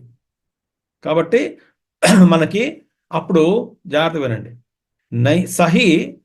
సహి ఆత్మా తత్రస్థః మనోవృత్తిభిరేవ విభావ్యత ఇది మనోమయ మనః ఉపాధిత్వాత్. ఇప్పుడు మనోమయ కోశం కాదు మనం చెప్పేటువంటిది. ఇక్కడ మనోమయం అంటే మనోమయ కోశం కాదు, ఆత్మే. సహి ఆత్మ. జాగ్రత్తగా వినండి అందరూ. హృత్పుండరీకం గురించి చెప్పుకున్నాం. అంటే హృదయంలో మధ్యలో ఉన్న ఆకాశంలో అస్తిత్వ రూపంలో ప్రకాశవంతంగా, ఏ ప్రకాశము అంటే ఆ ప్రకాశం వేరు. జ్యోతిషామపి తజ్జ్యోతి, వెలుగుతున్నాడు. అందులోనే అక్కడ మన మనస్సులో జ్యోతనవతి వెలుగుతున్నది. మనస్సు అంతా కూడాను ఈ వృత్తులన్నింటినీ కూడా ప్రకాశింపజేసేటువంటి వాడు. ఆ చైతన్యమే ప్రకాశింపజేస్తున్నది. కాబట్టి ప్రతి వృత్తి కూడా వెలుగుతున్నది ఆ చైతన్యంలో, ప్రకాశింపబడుతూ. ఆ వృత్తి అనేటువంటిది ఆ ప్రకాశింపబడుతున్నది కాబట్టే ఆ వృత్తి గర్భంలో ఉన్నటువంటి వస్తువు యొక్క జ్ఞానం మనం తెలుసుకోగలుగుతున్నాం. ఆ లైట్ లేకపోతే ప్రకాశం మనకు తెలియదు. ఆ లైట్ పడకపోతే ఆ వస్తువు తెలియదు. అంధకారంలో వస్తువు అసలు వృత్తి గోచరమే కాదు మనకి. ఏ విధంగా అయితే మనకి బాహ్య లైట్ లేకపోతే వస్తువు కనపడదు. అక్కడ వస్తువు ఉండాలి, నాకు కళ్ళు ఉండాలి, కానీ ప్రకాశం కూడా ఉండాలి, లైట్ కూడా ఉండాలి అక్కడ. అప్పుడే వస్తు దర్శనం అవుతుంది. అలాగే ఈ విద్యుత్తు, అదే ఈ కాంతి, పరమాత్మ బ్రహ్మ చైతన్యం అది ప్రకాశిస్తేనే ఆ వృత్తి ద్వారా మన ఆ వస్తువుని తెలుసుకోగలుగుతాం. అంటే ఆ వృత్తిలో మనం మళ్ళీ చెప్తున్నాను, తెచ్చుకున్నటువంటి వృత్తి వ్యాప్తి, ఫల వ్యాప్తి. వృత్తి వ్యాప్తి ద్వారా మనం ఆ వృత్తిలో మనకు ఏ విషయం, ఆ వృత్తి యొక్క విషయం ఏమిటని అనుకున్నాం కదా. ఏదో వృత్తిగా ఉండదు, ఆ విషయం ఏమిటని ఉండాలి. థాట్ అంటే కుదరదు. థాట్ ఆఫ్ వాట్ అని వస్తుంది. దేని గురించి వస్తుంది? ఆలోచన వచ్చిందంటే దేని గురించి అని అడుగుతాం కదా.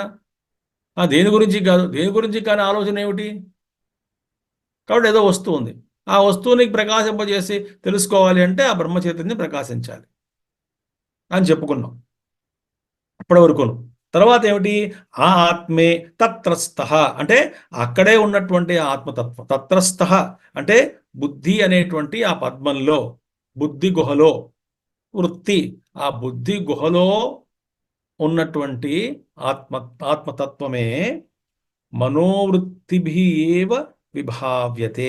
చూడండి, జాగ్రత్తగా వినండి.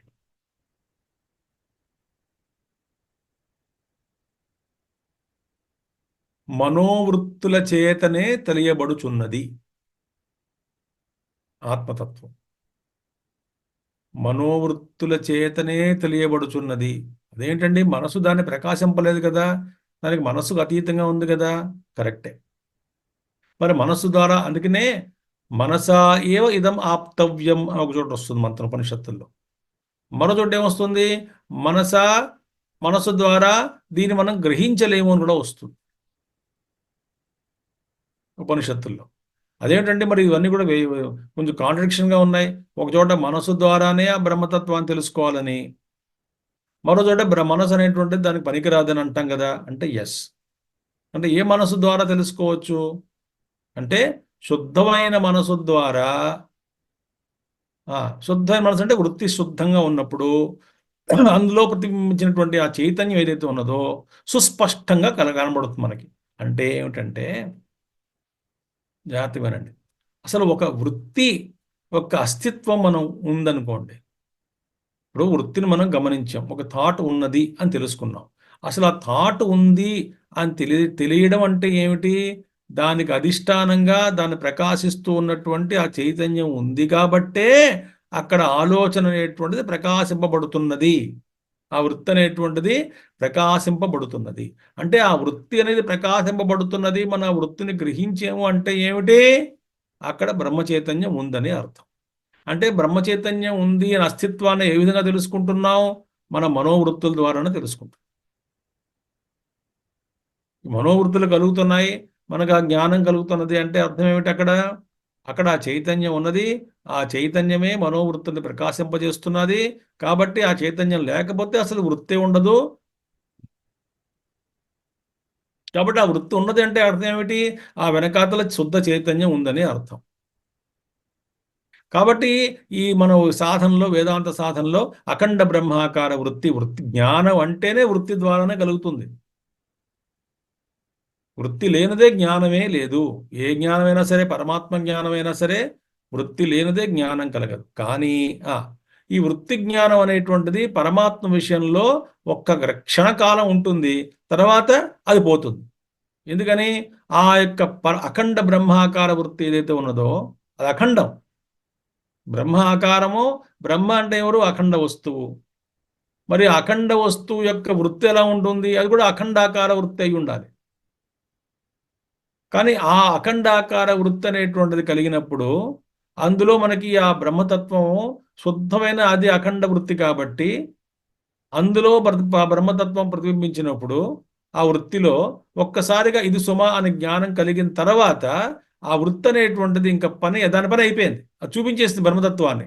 ఆ వృత్తి అనేది పోతుంది. వృత్తి పోయిన తర్వాత నేనే ఆ బ్రహ్మని అనేటువంటి అనుభవంతో మిగులుతా. కానీ వృత్తి లేనిదే జ్ఞానం కలగదు, వృత్తి అవసరం. కానీ అఖండ బ్రహ్మాకార వృత్తి మటుకు కొన్ని క్షణాలే ఉంటుంది, ఒక రెప్పపాటు కాలం ఉంటుంది.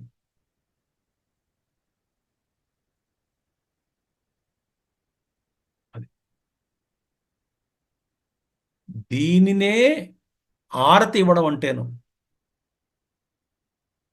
కర్పూరము వెలిగిస్తాం కదా, ఆ కర్పూరం ఏమిటి, దేనికి ప్రతీక, బ్రహ్మాకార వృత్తికి ప్రతీక.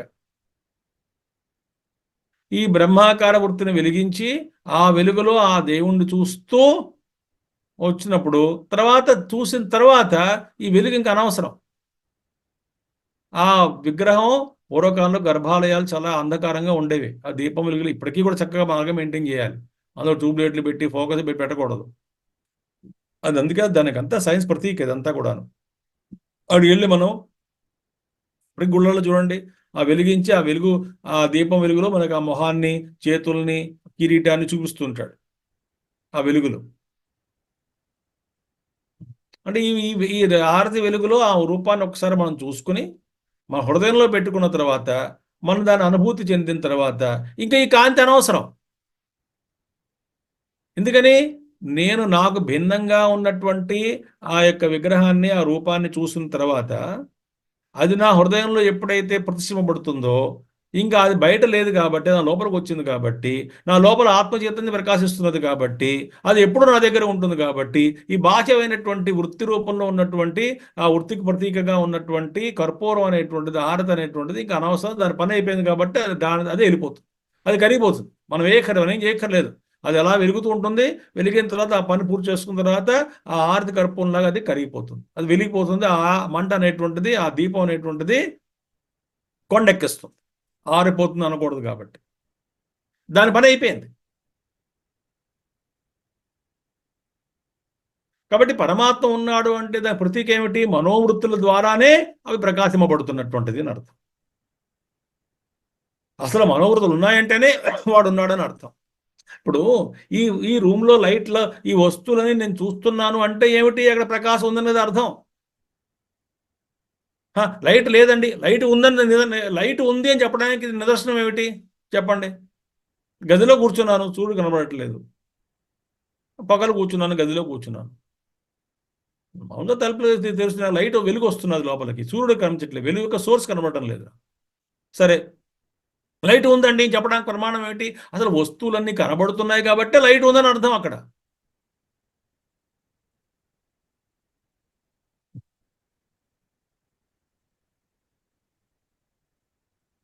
మరి లైట్ ఉంది అని నిదర్శనం ఏమిటి? వస్తు గోచరమే.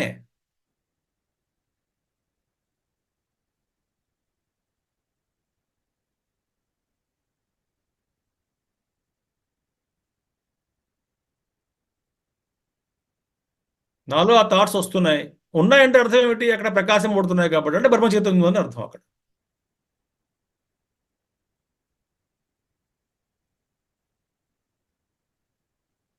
కాబట్టి కంటెంట్ ఆఫ్ ద థాట్ తీసేసి,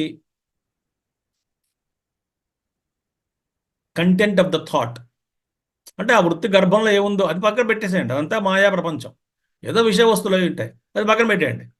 మరి దేని ద్వారా, ఏ చైతన్యం ద్వారా కనబడుతున్నది? ప్రతి వృత్తిలో నా చైతన్యం ఉంది కాబట్టి ఆ వృత్తి కనబడుతున్నది, నాకు ఆ వృత్తిలో ఉన్న వస్తువు కనబడుతున్నది, గోచరం అవుతున్నది, అనుభవంలోకి వస్తున్నది.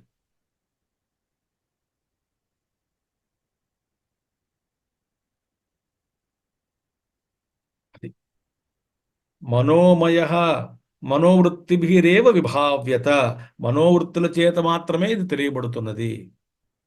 విభావ్యత ఇది మనోమయ, మన ఉపాధిత్వాత్, మనసు అనేటువంటిది ఉపాధి కలిగింది కాబట్టి ఆ ఆత్మనే మనోమయము అన్నాం ఇక్కడ. మనోమయం అంటే మనోమయ కోశం కాదు ఇక్కడ, ఆయన మనోమయుడు. ఎందుకని? మనసు అనేటువంటి ఉపాధి కలిగినటువంటి వాడు కాబట్టి ఆయన మనోమయుడు.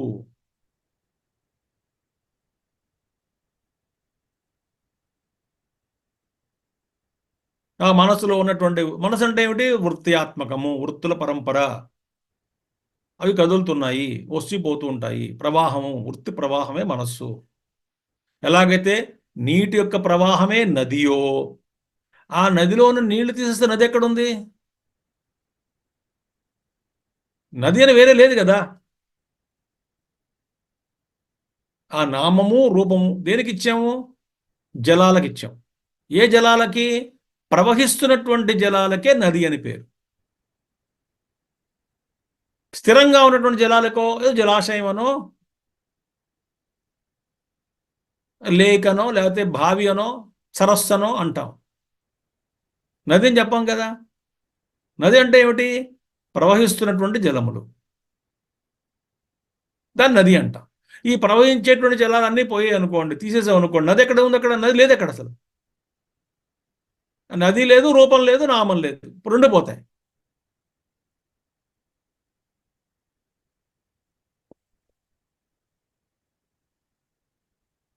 అదేవిధంగా మనోవృత్తులనే తీసేస్తే మనసే లేదు అక్కడ. ఇంకా మనసు అంటే ఏమిటి? వృత్తుల యొక్క పరంపర, ప్రవాహము మనసుగా ఉన్నది. ఈ వృత్తులు ఉన్నాయంటే అర్థం ఏమిటి? దాన్ని ప్రకాశిస్తున్నటువంటి చైతన్యం ఉందని అర్థము. ఏ మనోవృత్తుల ద్వారా మళ్ళీ ఆయన జ్ఞానం తెలుసుకోవచ్చు అంటే శుద్ధమైన సాత్విక మనోవృత్తుల ద్వారా, అంటే శుద్ధ సాత్వంలో ఆ యొక్క తత్వం పూర్తిగా సుస్పష్టంగా ప్రతిబింబిస్తుంది. అద్దం శుద్ధంగా ఉంటే మన స్వరూపాన్ని చూసుకోవచ్చు. అద్దం మీద ఏదో మట్టి, ఇవన్నీ చెత్త చెదారం పూసి ఉంటే కనబడదు మన స్వరూపం.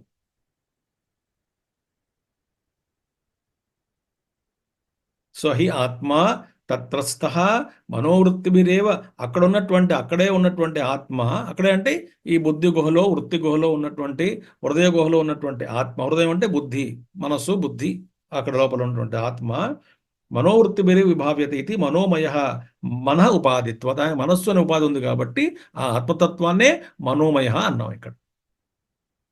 ఆయనే మనోమయ. కొత్త పేర్లు ఇవి. ముందు సర్వజ్ఞుడు, సర్వవిత్తు, ఇంకో పేరేమిటి మనోమయుడు, ఇంకో పేరు ఇస్తున్నారు ప్రాణ శరీర నేత, ఆయనకి మరో పేరు పెట్టారు ఈ ఆత్మతత్వానికి. ఏమిటా ఆ పేరు? ప్రాణ శరీర ఆత్మ. చూడండి ఎంత బాగుంటుందో. ప్రాణశ్చ శరీరంచ ప్రాణ శరీరం. ప్రాణ శరీరం అంటే ఏమీ లేదు, సూక్ష్మ శరీరము అని అర్థం, అంతే. ప్రాణ శరీరం అంటే ఏమిటి? సూక్ష్మ శరీరము. ఆ సూక్ష్మ శరీరంలో ప్రాణం కూడా ఉంది కదా, అందుకే ప్రాణం పోయింది అంటాం. అందుకే ప్రాణము సూక్ష్మ అని కలిసి ఉంటాయి, అక్కడ కిట్ అది. ప్రాణంతో పాటు సూక్ష్మ శరీరం అంటే సూక్ష్మంతో పాటు ప్రాణం ఉంటుంది, అన్నీ కలిసి వెళ్ళిపోతాయి పైకి.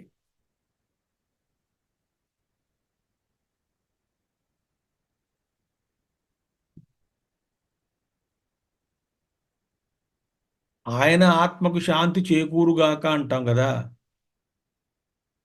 ఇక్కడ సరిగ్గా అర్థం చేసుకోవాలి. ఆయన ఆత్మ అంటే ఆయన వేరు, ఆత్మ వేరా? పారమార్థికంగా తీసుకుంటే అక్కడ అర్థం అక్కడ ఆత్మ అంటే మనసు అని అర్థం. ఆయన ఆత్మకు శాంతి చేకూరుగాక అంటే ఆయన మనసు శాంతిగా ఉండుగాక అని అర్థం. ఎవరి మనసు? వెళ్ళిపోయిన జీవుడు ఉంటాడు కాబట్టి, వాడికి మనసు ఇంకా ఉంది కాబట్టి, ఆ మనసు వాడుతూనే ఉంటుంది కాబట్టి ఆ మనసుకు శాంతి కలుగుగాక అంట. ఇక్కడ ఆత్మ అంటే శుద్ధమైన ఆత్మ తీసుకున్నాం అనుకోండి, ఆయన ఆత్మ అంటే రెండు ఆత్మలా, ఒకడు పొసస్సరు ఒకడు పొసస్సుడు లాగా, రెండు లేవుగా, అక్కడ ఉన్నది ఒకటే వస్తువు కదా. May his soul rest in peace. Soul, may his soul ఏమిటి మళ్ళీ అక్కడ? ఈయనే సోల్ అయితేను అంటే అక్కడ సోల్ అంటే మనసు అని అర్థం. కాబట్టి ఈయన ప్రాణశ్చ శరీరంచ ప్రాణ శరీరం అంటే తస్య అయం నేత స్థూలాత్ శరీరాత్ శరీరాంతరం ప్రతి. ఇప్పుడు ఏం చేస్తున్నాడు ఈయన? ఈ లోపల పరమాత్మే ఈ సూక్ష్మ శరీరాన్ని అంటే ప్రాణంతో కూడుకున్నటువంటి సూక్ష్మ శరీరాన్ని ఏం చేస్తున్నాడు? ఒక శరీరం వదిలిన తర్వాత, ఒక స్థూల శరీరం జన్మ ఎంటర్ అయిన తర్వాత, మరో జన్మకి మరో స్థూల శరీరం వైపు తోలుకొని తీసుకొని తీసుకెళ్లేటువంటి వాడు ఎవడు? ఆ పరమాత్మ, ఆ లోపల ఉన్నటువంటి చైతన్యం, వాడు తీసుకెళ్ళాలి. అందుకే ఆయన ప్రాణ శరీర నేత అన్నాడు. నేత తీసుకుని వెళ్ళేటువంటి వాడు, ప్రాణ శరీర నేత అంటే ప్రాణానికి శరీరానికి నేతగా ఉన్నటువంటి వాడు, అంటే ఒక స్థూల శరీరం నుంచి మరో స్థూల శరీరం వైపు తీసుకునేట్టు వెళ్ళేటువంటి వాడు. అంటే సూక్ష్మ శరీరాన్ని తీసుకెళ్తాడు. ఈ సూక్ష్మ శరీరం కదులుతుంది, సూక్ష్మ శరీరం కదులుతుంది. ఆ సూక్ష్మ శరీరంలో ఉన్నటువంటి ఆ ప్రతిబింబ చైతన్య జీవుడు వాడు ఉన్నాడు, వాడు ఆ సూక్ష్మ శరీరానికి అధినేత. మనకి ఏ విధంగా ఇప్పుడు మన శరీరం ఉంది, మనకు స్థూల శరీరం ఉంది, సూక్ష్మ శరీరం ఉంది, అన్నీ ఉన్నాయి మనకి. ఇప్పుడు బతికాం కాబట్టి, జీవితంలో ఉన్నాం కాబట్టి. మనం శరీరం వదిలిన తర్వాత స్థూల శరీరం పోతుంది, సూక్ష్మ శరీరం ఉంటుంది. మనం తీసుకెళ్లేవాడు ఎవడు? ఒక జన్మ నుంచి మరో ఎవరు తీసుకెళ్ళాలి కదా.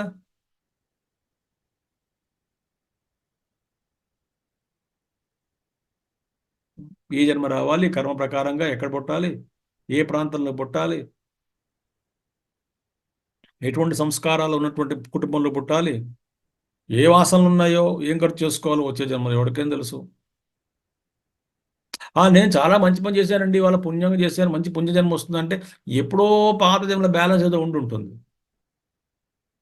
అది అనుభవించడానికి ఒక జన్మ వేరేగా పుట్టాల్సి వస్తుంది.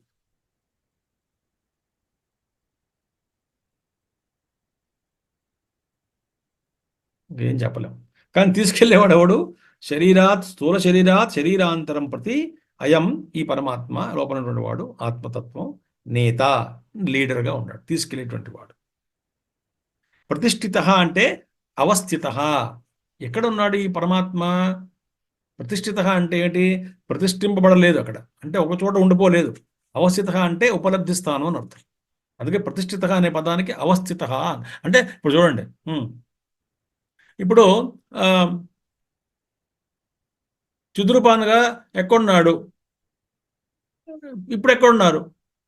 ఆయన ఆశ్రమంలో నోయిడాలోనే కుర్చీలో కూర్చొని ఉపన్యాసం ఇస్తున్నారు.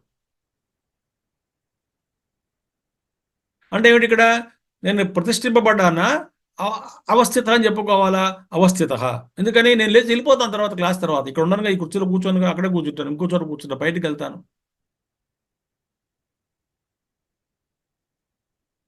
నాకు ఫ్రీడమ్ ఉంది. అంటే ఇప్పుడు ఇక్కడ ఇప్పుడే ఆఫీస్, పెద్ద ఆఫీస్ ఉంది, పెద్ద బిల్డింగ్ ఉందండి, బాస్ గారు కూర్చున్నారు. బాస్ గారు ఏ గదిలో ఉన్నారండి? ఇప్పుడు ఎక్కడ ఉన్నారండి? ఆయన భోజనం చేస్తున్న డైనింగ్ హాల్లో ఉన్నారండి, వెళ్ళి కలవచ్చు మీరు, పర్వాలేదు. ఆయన ఆఫీసులో ఉన్నారండి, కలవచ్చు. ఆయన వరండాలో ఎవరితో మాట్లాడుతున్నారండి, వెళ్ళి కలవచ్చు. ఆయన మేడ మీద ఉన్నారండి, వెళ్ళి కలవచ్చు. ఎందుకని? అవన్నీ కూడా ఆయన ప్రతిష్ఠితం కాదు, అవస్థిత. అంటే ఉపలబ్ధి స్థానం అని అర్థం. ఆ సమయంలో ఆయన ఎక్కడున్నాడయ్యా అంటే అక్కడ ఉన్నాడని అర్థం. అక్కడే ఉంటాడా అంటే అక్కడ ఎందుకు ఉంటాడండి, కొంతసేపు వెళ్ళాడు, పైకి వెళ్ళాడు, మేడ మీదకి వెళ్ళాడు, పావుగంట ఉంటాడు, అరగంట ఉంటారేమో ఆయన, మళ్ళీ కిందకు వచ్చేస్తారు, ఆయన పనిని చూసుకుంటారు. అది అవస్థిత అంటే ఏమిటి? ఇక్కడ ఉన్నారు, ఉపలబ్ధి స్థానం ఇది. ఏది? సూక్ష్మ శరీరం, హృదయం, ఈ శరీరంలో ఉన్నాడు. కాబట్టి ఎక్కడున్నట్ట? చూడండి, ఆయన ఎక్కడున్నట? ప్రాణ శరీర నేత దివ్యే బ్రహ్మపురే యేష వ్యోమ్యాత్మ ప్రతిష్ఠిత మనోమయ ప్రాణ శరీర నేత ప్రతిష్ఠిత అన్నే హృదయం సన్నిధాయ. ఎక్కడున్నాడు? ఆ హృదయంలో అవస్థిత. ప్రతిష్ఠింపబడ్డా అంటే అవస్థిత, ఉపలబ్ధి స్థానం అది. అక్కడ అన్నే అంటే ఏమిటి ఇక్కడ?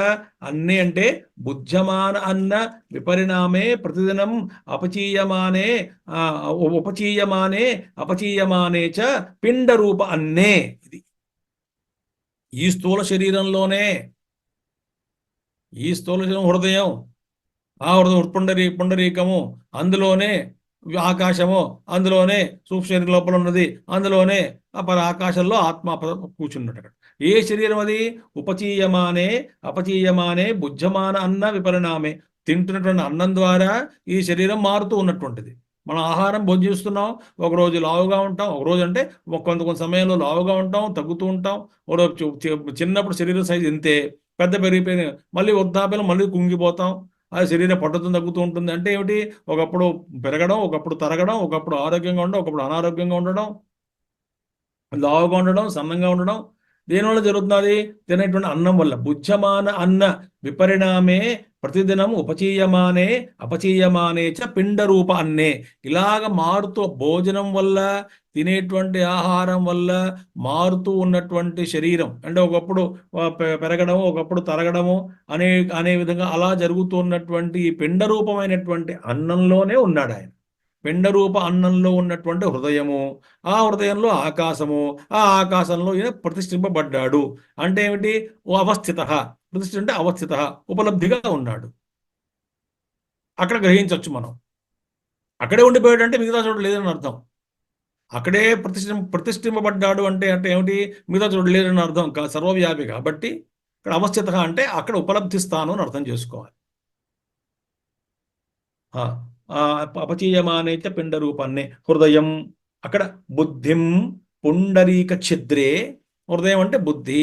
అంటే ఈ ఆ బుద్ధి ఎక్కడ ఉంది? ఈ పుండరీక ఛిద్రే, ఈ స్థూలమైనటువంటి ఈ శరీరం ఏదైతే ఉన్నదో పుండరీకం, పద్మం యొక్క ఛిద్రము, ఆకాశము, అందులో ఉన్నటువంటి ఈ పరమాత్మ సన్నిధాయ అంటే నిలచి ఉన్నాడు, అక్కడ అవస్థితుడై ఉన్నాడు. దానికి మంత్రం ఉపనిషత్తు ప్రతిష్ఠింపబడి ఉన్నాడు అంటే అక్కడ ఉపలబ్ధి స్థానంగా ఉన్నాడు. అక్కడ పట్టుకోవాలంటే మీరు అక్కడ పట్టుకోండి ఆయన్ని. ఎక్కడ దొరుకుతారండి పరమాత్మ అంటే ఇక్కడ దొరుకుతున్నాడు. ప్రైమ్ మినిస్టర్ గారి, ప్రెసిడెంట్ గారి, రాష్ట్రపతి కానీ, ప్రధానమంత్రి కానీ వారి యొక్క శక్తి ఎక్కడ ఉందండి అంటే శక్తి భారతదేశం అంతా వ్యాపించి ఉంది వాళ్ళ శక్తి. దాన్ని వాళ్ళు దేన్నైనా శాసించవచ్చు. అలాంటి చట్టాలు ఉన్నాయి, అలాంటి పవర్ ఉంది, పవర్స్ ఉన్నాయి వాళ్ళకి కావాలంటే. అంటే దుర్వినియోగం చేయకూడదు. కానీ వాళ్ళ శక్తి సర్వవ్యాపమైన, అంటే భారతదేశం ఎంత ఉందో భారతదేశం అంతా వ్యాపించి ఉన్నటువంటిది. కానీ ఆయన ఎక్కడ దొరుకుతాడండి? ఆయన కలవాలి.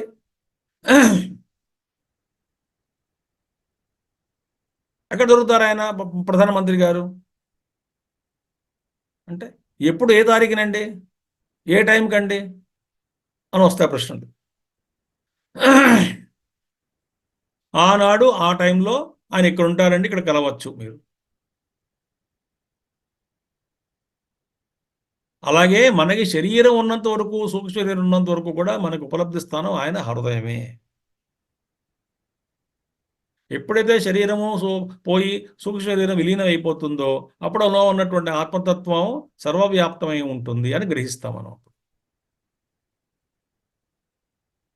అది పూర్ణంగా తెలుసుకుంటాం. నేను నాలో ఉన్నవాడు అందరిలో ఉన్నాడని, అందరిలో ఉన్నవాడు నాలో ఉన్నాడని అప్పుడు తెలుస్తుంది మనకి. సన్నిధాయ సమవస్థాప్య హృదయం హృదయ అవస్థానమేవ హి ఆత్మనః స్థితి నహి ఆత్మనః స్థితి అన్నే. ఆయన ఆత్మ ఎక్కడుందంటే హృదయంలో ఉన్నాడు కానీ అన్నంలో లేడు.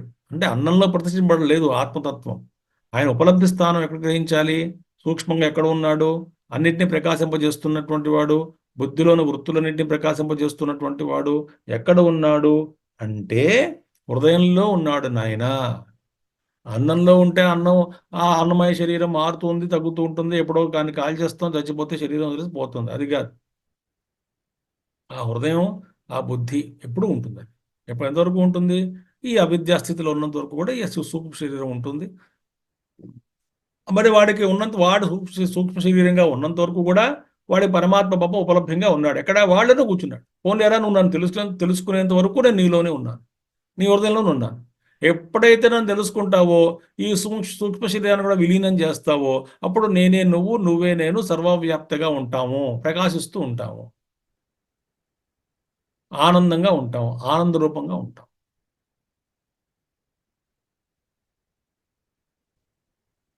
సో హృదయవస్థానమేవ హి ఆత్మనః స్థితి.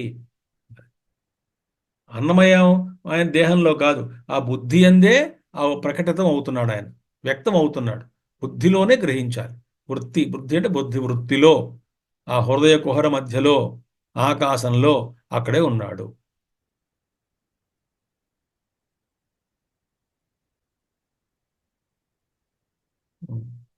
జాతకు ఉన్నారు కదా ఇందాక చెప్పిన విషయం. ఇప్పుడు పుణ్యక్షేత్రాలు వెళ్ళకూడదని కాదు, వెళ్ళాలి. ఎవరికి వెళ్ళాలి? మనలాంటి వాళ్ళు వెళ్ళాలి. సత్సంగం చేసుకోవాలి, మహాత్ముని కలవాలి, వాళ్ళ ఆశీస్సులు తీసుకోవాలి. మన పుణ్యక్షేత్రాలు తిరగచ్చు, పుణ్యనదులు స్నానం చేయొచ్చు. కానీ వీటి ద్వారా కలుగుతున్నటువంటి తృప్తి, ఆనందము, పవిత్ర భావము ఎక్కడ కలుగుతున్నాయి అంటే హృదయంలో కలుగుతున్నాయి. అంటే ఆ హృదయ ఎఫెక్ట్ దేని పడుతున్నది? హృదయంలో మెల్లగా మార్పు వస్తున్నది అనమాట. బాగా చేయగా కొంత పరిపక్వత సంపాదించిన తర్వాత ఇంకా స్థూలంగా ఏ ప్రాంతానికి కానీ, ఏ గుడికి కానీ, ఏ దేవాలయం కానీ, ఏ ఆశ్రమం కానీ ఎక్కడికి నేను విడిగా వెళ్ళక్కర్లేదు. ఉన్న చోటే పరమాత్మ ఉన్నాడు కాబట్టి నేను నాలోనే ఉంటానని కూర్చుంటాడు వాడు. అప్పుడు ఇంకా యాత్రలని అన్నీ పోతాయి. నేను ప్రారంభ కర్మ వేరు, అది వేరు. ఈ ఆత్మజ్ఞానం తెలుసుకోవడానికి ఈ క్షేత్రాలు తిరగాలి, ఇక్కడ తిరగాలి, అక్కడ తిరగాలి అనేటువంటిది పోతుంది. పోయి ఎక్కడ? హృదయ స్థానం కాబట్టి, హృదయం పవిత్రమైంది కాబట్టి, అందులోనే నేను తెలుసుకోవాలి కాబట్టి, నన్ను నేను తెలుసుకోవాలంటే ఆ హృదయంలో తెలుసుకోవాలి కాబట్టి ఆ కళ్ళు మూసుకుని ధ్యానం చేసుకుంటూ కూర్చుంటాడు.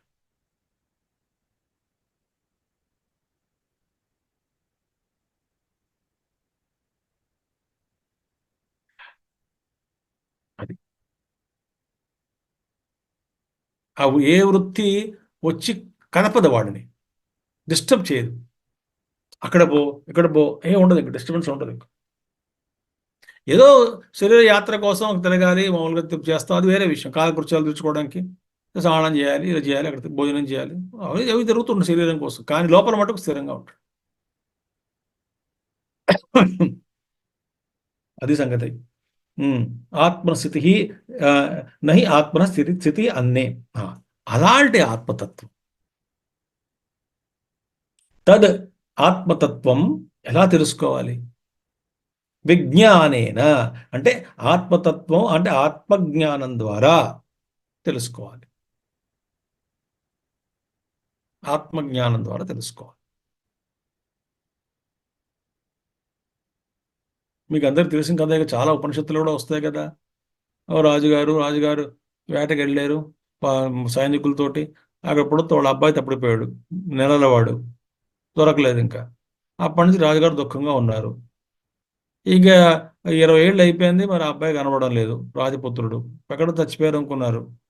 కానీ ఎవరో కొంతమంది అడవిలో తిరుగుతూ అదేమిటండి, ఆ, ఒక ఒక అతను చూసాం మేము, ఆది మానవుడిలా ఉన్నాడు, టార్జాన్ లాగా. ఉమ్, ఆది మానవుడిగా ఉన్నాడు, అసలు ఏమీ తెలియట్లేదు, ఈ జంతువుల మధ్య తిరుగుతున్నాడు, కొమ్మలు ఎక్కుతున్నాడు, అదేమిటి విచిత్రంగా ఉంది, చూడడానికి పట్టుకుంది. ఆ పుట్టుమచ్చను చూసి మీ అబ్బాయి అనుకున్నామండి, ఆ, అయి ఉండొచ్చు అని చెప్పి రాజుగారు చెప్పారు. రాజుగారు వెంటనే పాపం ఇంతమంది పంపించి అడవంతా గాలించి వాడిని పట్టుకుంటే, వాడికి సంస్కారం లేదు, భాష రాదు, మాట ఏమీ రాదు అసలు. వాడు ఏదో అక్కడ ఆ జంతువులతో తిరుగుతూ ఏదో తింటూ తిరుగుతున్నాడు అంతే. అసలు వాడికి నగ్నంగా ఉన్నాడు, ఈ బట్టలు వేసే సంస్కారం ఏమి లేదు అసలు అక్కడ. అలాంటి వాడిని తీసుకొచ్చి ఎంత కష్టం చెప్పండి, మాట నేర్పించి, అసలు నువ్వు ఎవరో నేర్పించి, నువ్వు ఇది కాదని చెప్పి, అసలు వాడు భయపడుతున్నాడు అందరితో రావడానికి. ఇలాగా ఎంత కష్టపడితే వాడికి జ్ఞానాన్ని అందించి, అయ్యా నువ్వు ఇది కాదు నాయన, నువ్వు రాజుగారి పుత్రుడివి, కాబోయే రాజువి అని వాడికి జ్ఞానోదయం కలిగించి, తర్వాత రాజుగా ఉండడానికి కావాల్సిన శిక్షణ ఇచ్చి, వాడిని పూర్తిగా 10-15 నెలల్లో గొప్పగా చేసి, అప్పుడు రాజ్యాన్ని అప్పగించి, ఎంత కష్టం అది. ముందు వాడి హృదయాన్ని గెలవాలి. ముందు మేము హామ్ చేయము నాయన, నీ మంచి కోసం అని చెప్పి వాడికి నమ్మేటట్టుగా చెయ్యాలి. కాబట్టి ఆ ఆత్మజ్ఞానం అంటే అది. చివరికి నన్ను తెలుసుకున్నాడు వాడు. అయ్యో నేను ఇలా జంతువులతో తిరిగి ఆది మానవుడిలాగా ఉండేవాడిని కాదు నేను, అతను కాదు నేను, నేను రాజుగారి కొడుకుని, నా పేరు ఇది సుమ, నామకరణం చేశారు చిన్నప్పుడే, నా పేరు ఇది సుమ, నేను ఇది అని నా విద్య తెలుసుకుని అప్పుడు కానీ ఆ ప్రకాశవంతంగా తయారవలేడు. కాబట్టి ఆత్మజ్ఞానం అనేటువంటిది సంపాదించాలి. కాబట్టి ఆత్మతత్వం తద్ విజ్ఞానేన, ఏ విజ్ఞానేన ఆత్మతత్వాన్ని గ్రహించి దాన్ని తెలుసుకోవడం ద్వారా. ఎలాగా? విశిష్టేన శాస్త్ర ఆచార్య ఉపదేశ జనితేన జ్ఞానేన. శాస్త్రం యొక్క, ఆచార్యుడి యొక్క, శాస్త్ర ఆచార్య ఉపదేశ జనితేన, విశిష్టంగా అయినటువంటి శాస్త్రము ఆచార్యం రెండు ఉండాలి. శాస్త్రము, ఆ శాస్త్రాన్ని చెప్పేవాడు ఆచార్యుడు. కాబట్టి ఆచార్యుడి ద్వారా శాస్త్రాన్ని మనం గ్రహించుకుంటాం. శాస్త్రాన్ని గ్రహించి ఆచార్యుడి ద్వారా శాస్త్రజ్ఞానాన్ని పొందిన తర్వాత, శాస్త్రజ్ఞానం పొందాలంటే గురువు కావాలి. ఆ గురువు ఆ శాస్త్రంలో ఉన్నటువంటి నిగూఢమైనటువంటి రహస్యాల్ని బోధిస్తాడు. బోధించిన తర్వాత ఆ జ్ఞానాన్ని బాగా చక్కగా ఆ శాస్త్ర ఆచార్య ఉపదేశం వల్ల కలిగినటువంటి జ్ఞానము ద్వారా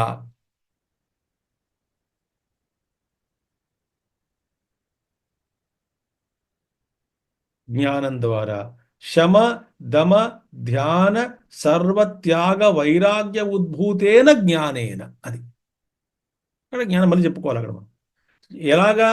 ఈ శాస్త్ర ఆచార్య ఉపదేశ జనితేన జ్ఞానేన.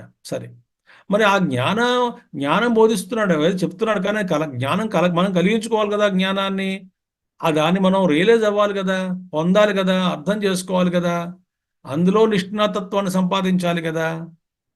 అవును, అదేలాగా అంటే శమ దమ ధ్యాన సర్వత్యాగ వైరాగ్య ఉద్భూతేన, ఇవి తోడ్పడాలి. అందుకనే ఆ జ్ఞానం ఉత్త జ్ఞానం, అందుకనే చాలా ముఖ్యమైన విషయం. నేను మళ్ళీ మీకు ఒక లింక్ పంపిస్తాను. 2 ఉపన్యాసాలు ఉన్నాయి. నిన్న రవి గారు పంపించారుగా, అది మన ఉపాసన గురించి, అలాగే శమధమాదుల గురించి 2 ఉపన్యాసాలు ఇవ్వడం జరిగింది ఏదో ఒక సంస్థకి, అద్వైత అకాడమీ వాళ్ళకి. అక్కడ కూడా శమము అంటే ఏమిటి, దమం అంటే ఏమిటి, ఉపరతి అంటే ఏమిటి, శ్రద్ధ అంటే ఏమిటి, సమాధానం అంటే ఏమిటి, జ్ఞానం ఉన్నది, ఏదో జ్ఞానం సంపాదించుకున్నాం, కానీ శమధమాదులు లేవు. అటువంటి జ్ఞానం అప్పుడు ఫలీభూతం కాదు. అందుకనే మనకి కొన్ని కొంత స్థాయిల్లో అసలు అర్థమే కాదు. కొంతమందికి అర్థమైనప్పటికీ కూడా అందులో ఉన్నటువంటి అర్థజనితమైనటువంటి అనుభూతి ఏదైతే ఉందో, ఆ అర్థం ద్వారా జనించేటువంటి అనుభూతి ఆ అనుభవం మనకు దొరకటం లేదు. ఎందుకని అంటే ఈ శమధమాదులు సరిగ్గా సాధన చేయలేదు కాబట్టి. శమధమాదులు ఎందుకు కలగలేదంటే వైరాగ్యం లేదు కాబట్టి. అది దీనివల్ల అన్ని ఇంటర్లింక్డ్. వివేకం వల్ల వైరాగ్యము, వైరాగ్యం వల్ల వివేకము, ఈ రెండు కలగాలని శమధమాదులు చేస్తే కానీ వైరాగ్యం రాదు. అలా అన్ని ఒకదాం కూడా లింక్ అనమాట. ఏదో ఒకటి స్టార్ట్ చేయండి ఎక్కడో అక్కడ. కానీ అందుకనే ఇవన్నీ ఈ జ్ఞానం పొందిన తర్వాత రియలైజేషన్ ఎందుకు రావట్లేదు అంటే ఇందులో లోపాలు ఉన్నాయి. శమం అంటే మనో నిగ్రహము, దమం అంటే ఇంద్రియ నిగ్రహము, ధ్యానం అంటే ఏంటది వస్తు బంధ అంటాడు అవి ఆయన పతంజలి మహర్షి. మనసును లగ్నం చేసి కేంద్రీకృతం చేసి ఒక వస్తువు మీద ధ్యానం చేయడం అనేటువంటి, మనసును అక్కడే పెట్టాలి. ఆ వస్తు బంధనం అంటే ఆ వస్తువు మీద ధ్యానం కుదరడం. సర్వత్యాగ వైరాగ్యం. ఇక ధ్యానం కుదరాలి అంటే అందుకనే అభ్యాస వైరాగ్యాభ్యాం తన్నిరోధ అని చెప్పి, లేదా అభ్యాసేనత కౌంతేయ వైరాగ్యానికి గృహ్యతే అన్నప్పుడు ఇక్కడ అభ్యాసము వైరాగ్యము రెండు పట్టాలు లాంటివి. అభ్యాసం చేస్తూ వైరాగ్యం లేకపోయినా, వైరాగ్యం ఉండి అభ్యాసం లేకపోయినా కుదరదు. అంటే వైరాగ్యంతో కూడినటువంటి అభ్యాసమే ఉపయోగపడుతుంది. ఎందుకంటే లేకపోతే ఏమిటవుతుంది, అభ్యాస కాలంలో అభ్యాసము, అభ్యాస కాలం అయిపోయిన తర్వాత వైరాగ్యం లేకపోవడం వల్ల మళ్ళీ బహిర్ముఖం అవుతాం.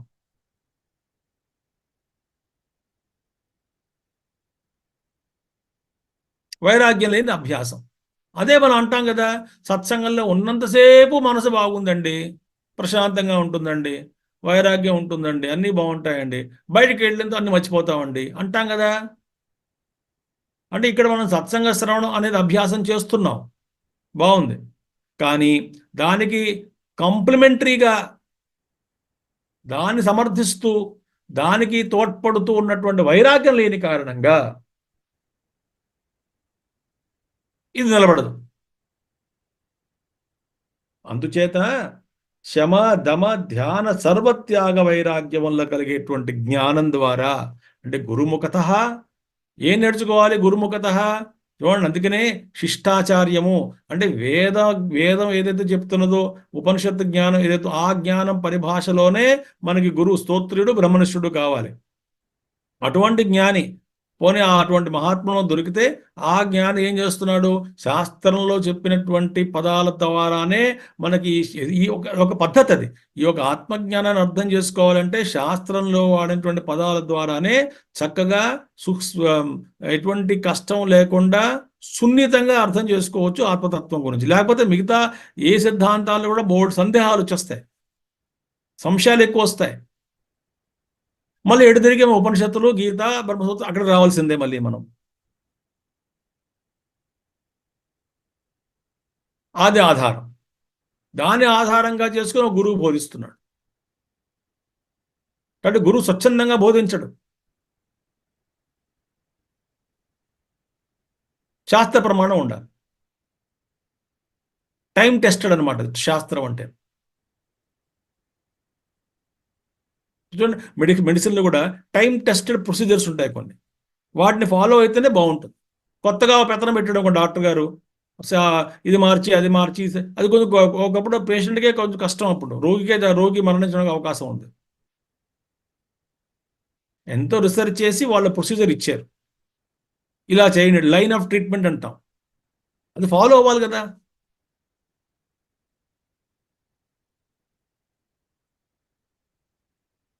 అదే ఆ లైన్ ఆఫ్ ట్రీట్మెంట్ మనకి అజ్ఞానం అనేది పోవడానికి ట్రీట్మెంట్కి గురువు ఇస్తున్నాడు. ఆ శాస్త్రం చెప్తుంది, ఆ లైన్ ఆఫ్ ట్రీట్మెంట్, ఆ పరిభాష, ఆ క్లారిటీ ఇస్తుంది. కేవలం అది పొందిన తర్వాత మళ్ళీ శమధమాదులు లేకపోతే ఉపయోగం లేదు. వైరాగ్యం ఉండాలి, శమదమాలు ఉండాలి, ధ్యానం ఉండాలి. చేస్తే అప్పుడు ఇటువంటి జ్ఞానం ద్వారా వైరాగ్య ఉద్భూతం వల్ల కలిగిన వైరాగ్యము శమదమాదులు సాధన వల్ల కలిగినటువంటి జ్ఞానం వల్ల, జ్ఞానం అంటే ఇక్కడ అనుభవం వల్ల, పరిపశ్యంతి సర్వతః పూర్ణం పశ్యంతి ధీరాహ ఉపలభంతే, వాళ్ళకి పూర్ణంగా ఈ ఆత్మతత్వం గోచరం అవుతుంది. సర్వము కూడా ఆత్మమయమే సుమా అని చెప్పి అర్థం చేసుకుంటారు. అసలు ఇవన్నీ నామరూపాలన్నీ కూడా పరమాత్మ తత్వమే. బంగారు షాపులో అంతా బంగారమే చూస్తాం కానీ ఇంకేం చూడము. ప్యూర్ గోల్డ్ షాప్ అనుకోండి, జ్యువెలర్స్, కేవలం బంగారమే అమ్ముతున్నారు వాడు. ఆ బంగారంలో ఏం చూస్తాం?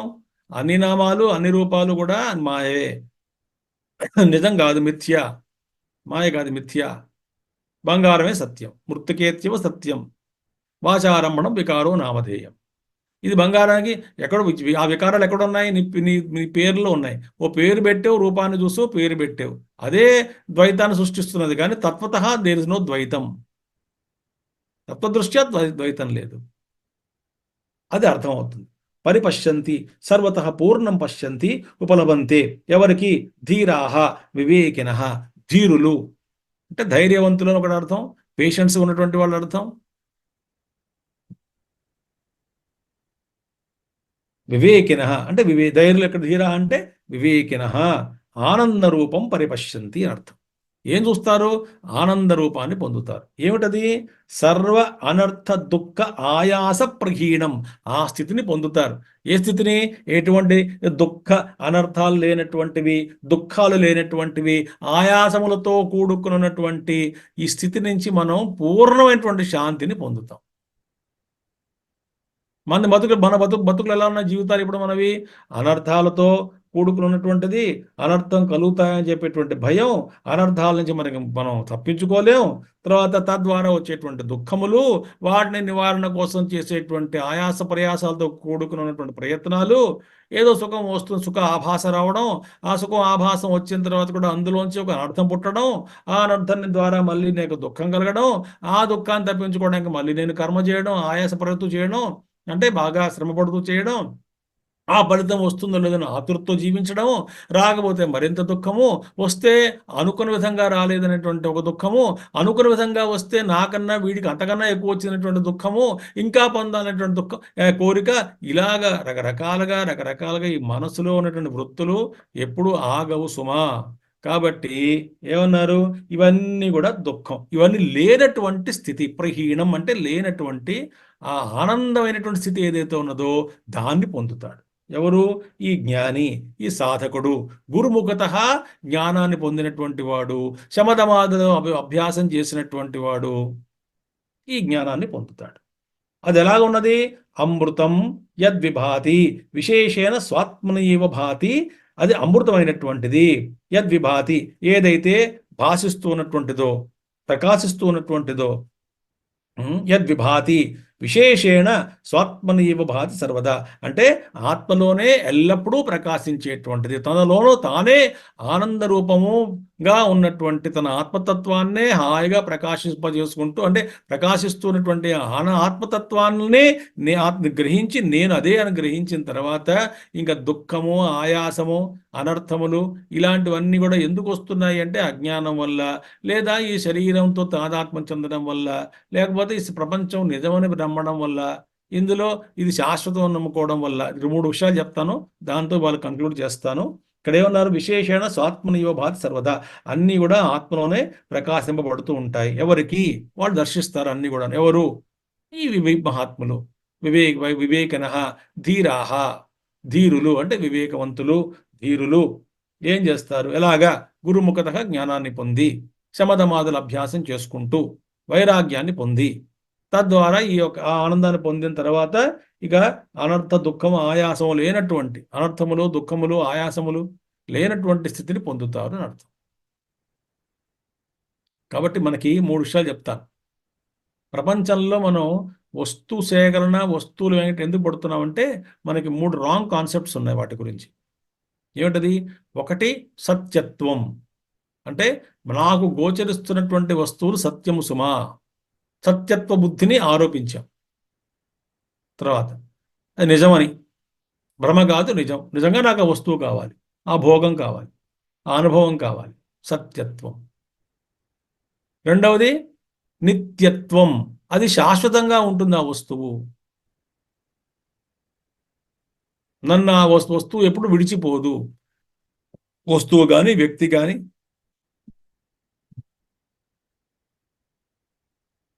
నిత్యత్వం. రెండవది సమచిత్తత్వం. మూడవది సమచిత్తత్వం. సత్యత్వం, నిత్యత్వం, సమచిత్తత్వం అంటే ఏమిటి? ఆ వస్తువులో ఆ వ్యక్తిలో కానీ నాకు ఆనందాన్ని ఇచ్చేటువంటి సామర్థ్యం వస్తువులో ఉన్నది అని భ్రమ. It has got the capacity to make me happy. అదొక భ్రమ. ఈ మూడిటి వల్ల కూడా ఇలాంటి మూడు మనకి రాంగ్ నోషన్స్ ఉండడం వల్ల, కాన్సెప్ట్ కాదు నోషన్, అభిప్రాయాలు, దురభిప్రాయాలు ఉండడం వల్ల మనం కష్టాలు కోరి తెచ్చుకుంటున్నాం. అందుకనే ఈ దుఃఖము, ఆయాసము అనర్థములకి మూలం. అనర్థాలు, దుఃఖాలు, ఆయాసాలు అన్నిటికీ మూలమైనటువంటి ఏది? అజ్ఞానం, అవిద్య. కాబట్టి అల్టిమేట్గా ఏమిటి ఈ మంత్రంలో చెప్పింది ఏమిటి నాయన అంటే, ఆ సర్వజ్ఞుడు, వ్యక్తమైనటువంటి వాడు, సర్వవ్యాపి అయినటువంటి వాడు, ఆ పరమాత్మ మనలోనే ఉన్నాడు సుమా అని గ్రహించడం అనేటువంటిది చాలా అవసరం. అది ఉపనిషత్తు మనకు చెప్తున్నది. గురుముఖత జ్ఞానాన్ని సంపాదించి ఆనందాన్ని పొందండి. స్వస్తి. పూర్ణమద పూర్ణమిదం పూర్ణాత్ పూర్ణముదచ్యతే పూర్ణస్య పూర్ణమాదాయ పూర్ణమేవావశిష్యతే. ఓం శాంతి శాంతి శాంతి. హరి ఓం శ్రీ గురుభ్యో నమః. హరి ఓం సద్గురునాథ్ మహారాజ్ కి జై. Thank you. హరి ఓం.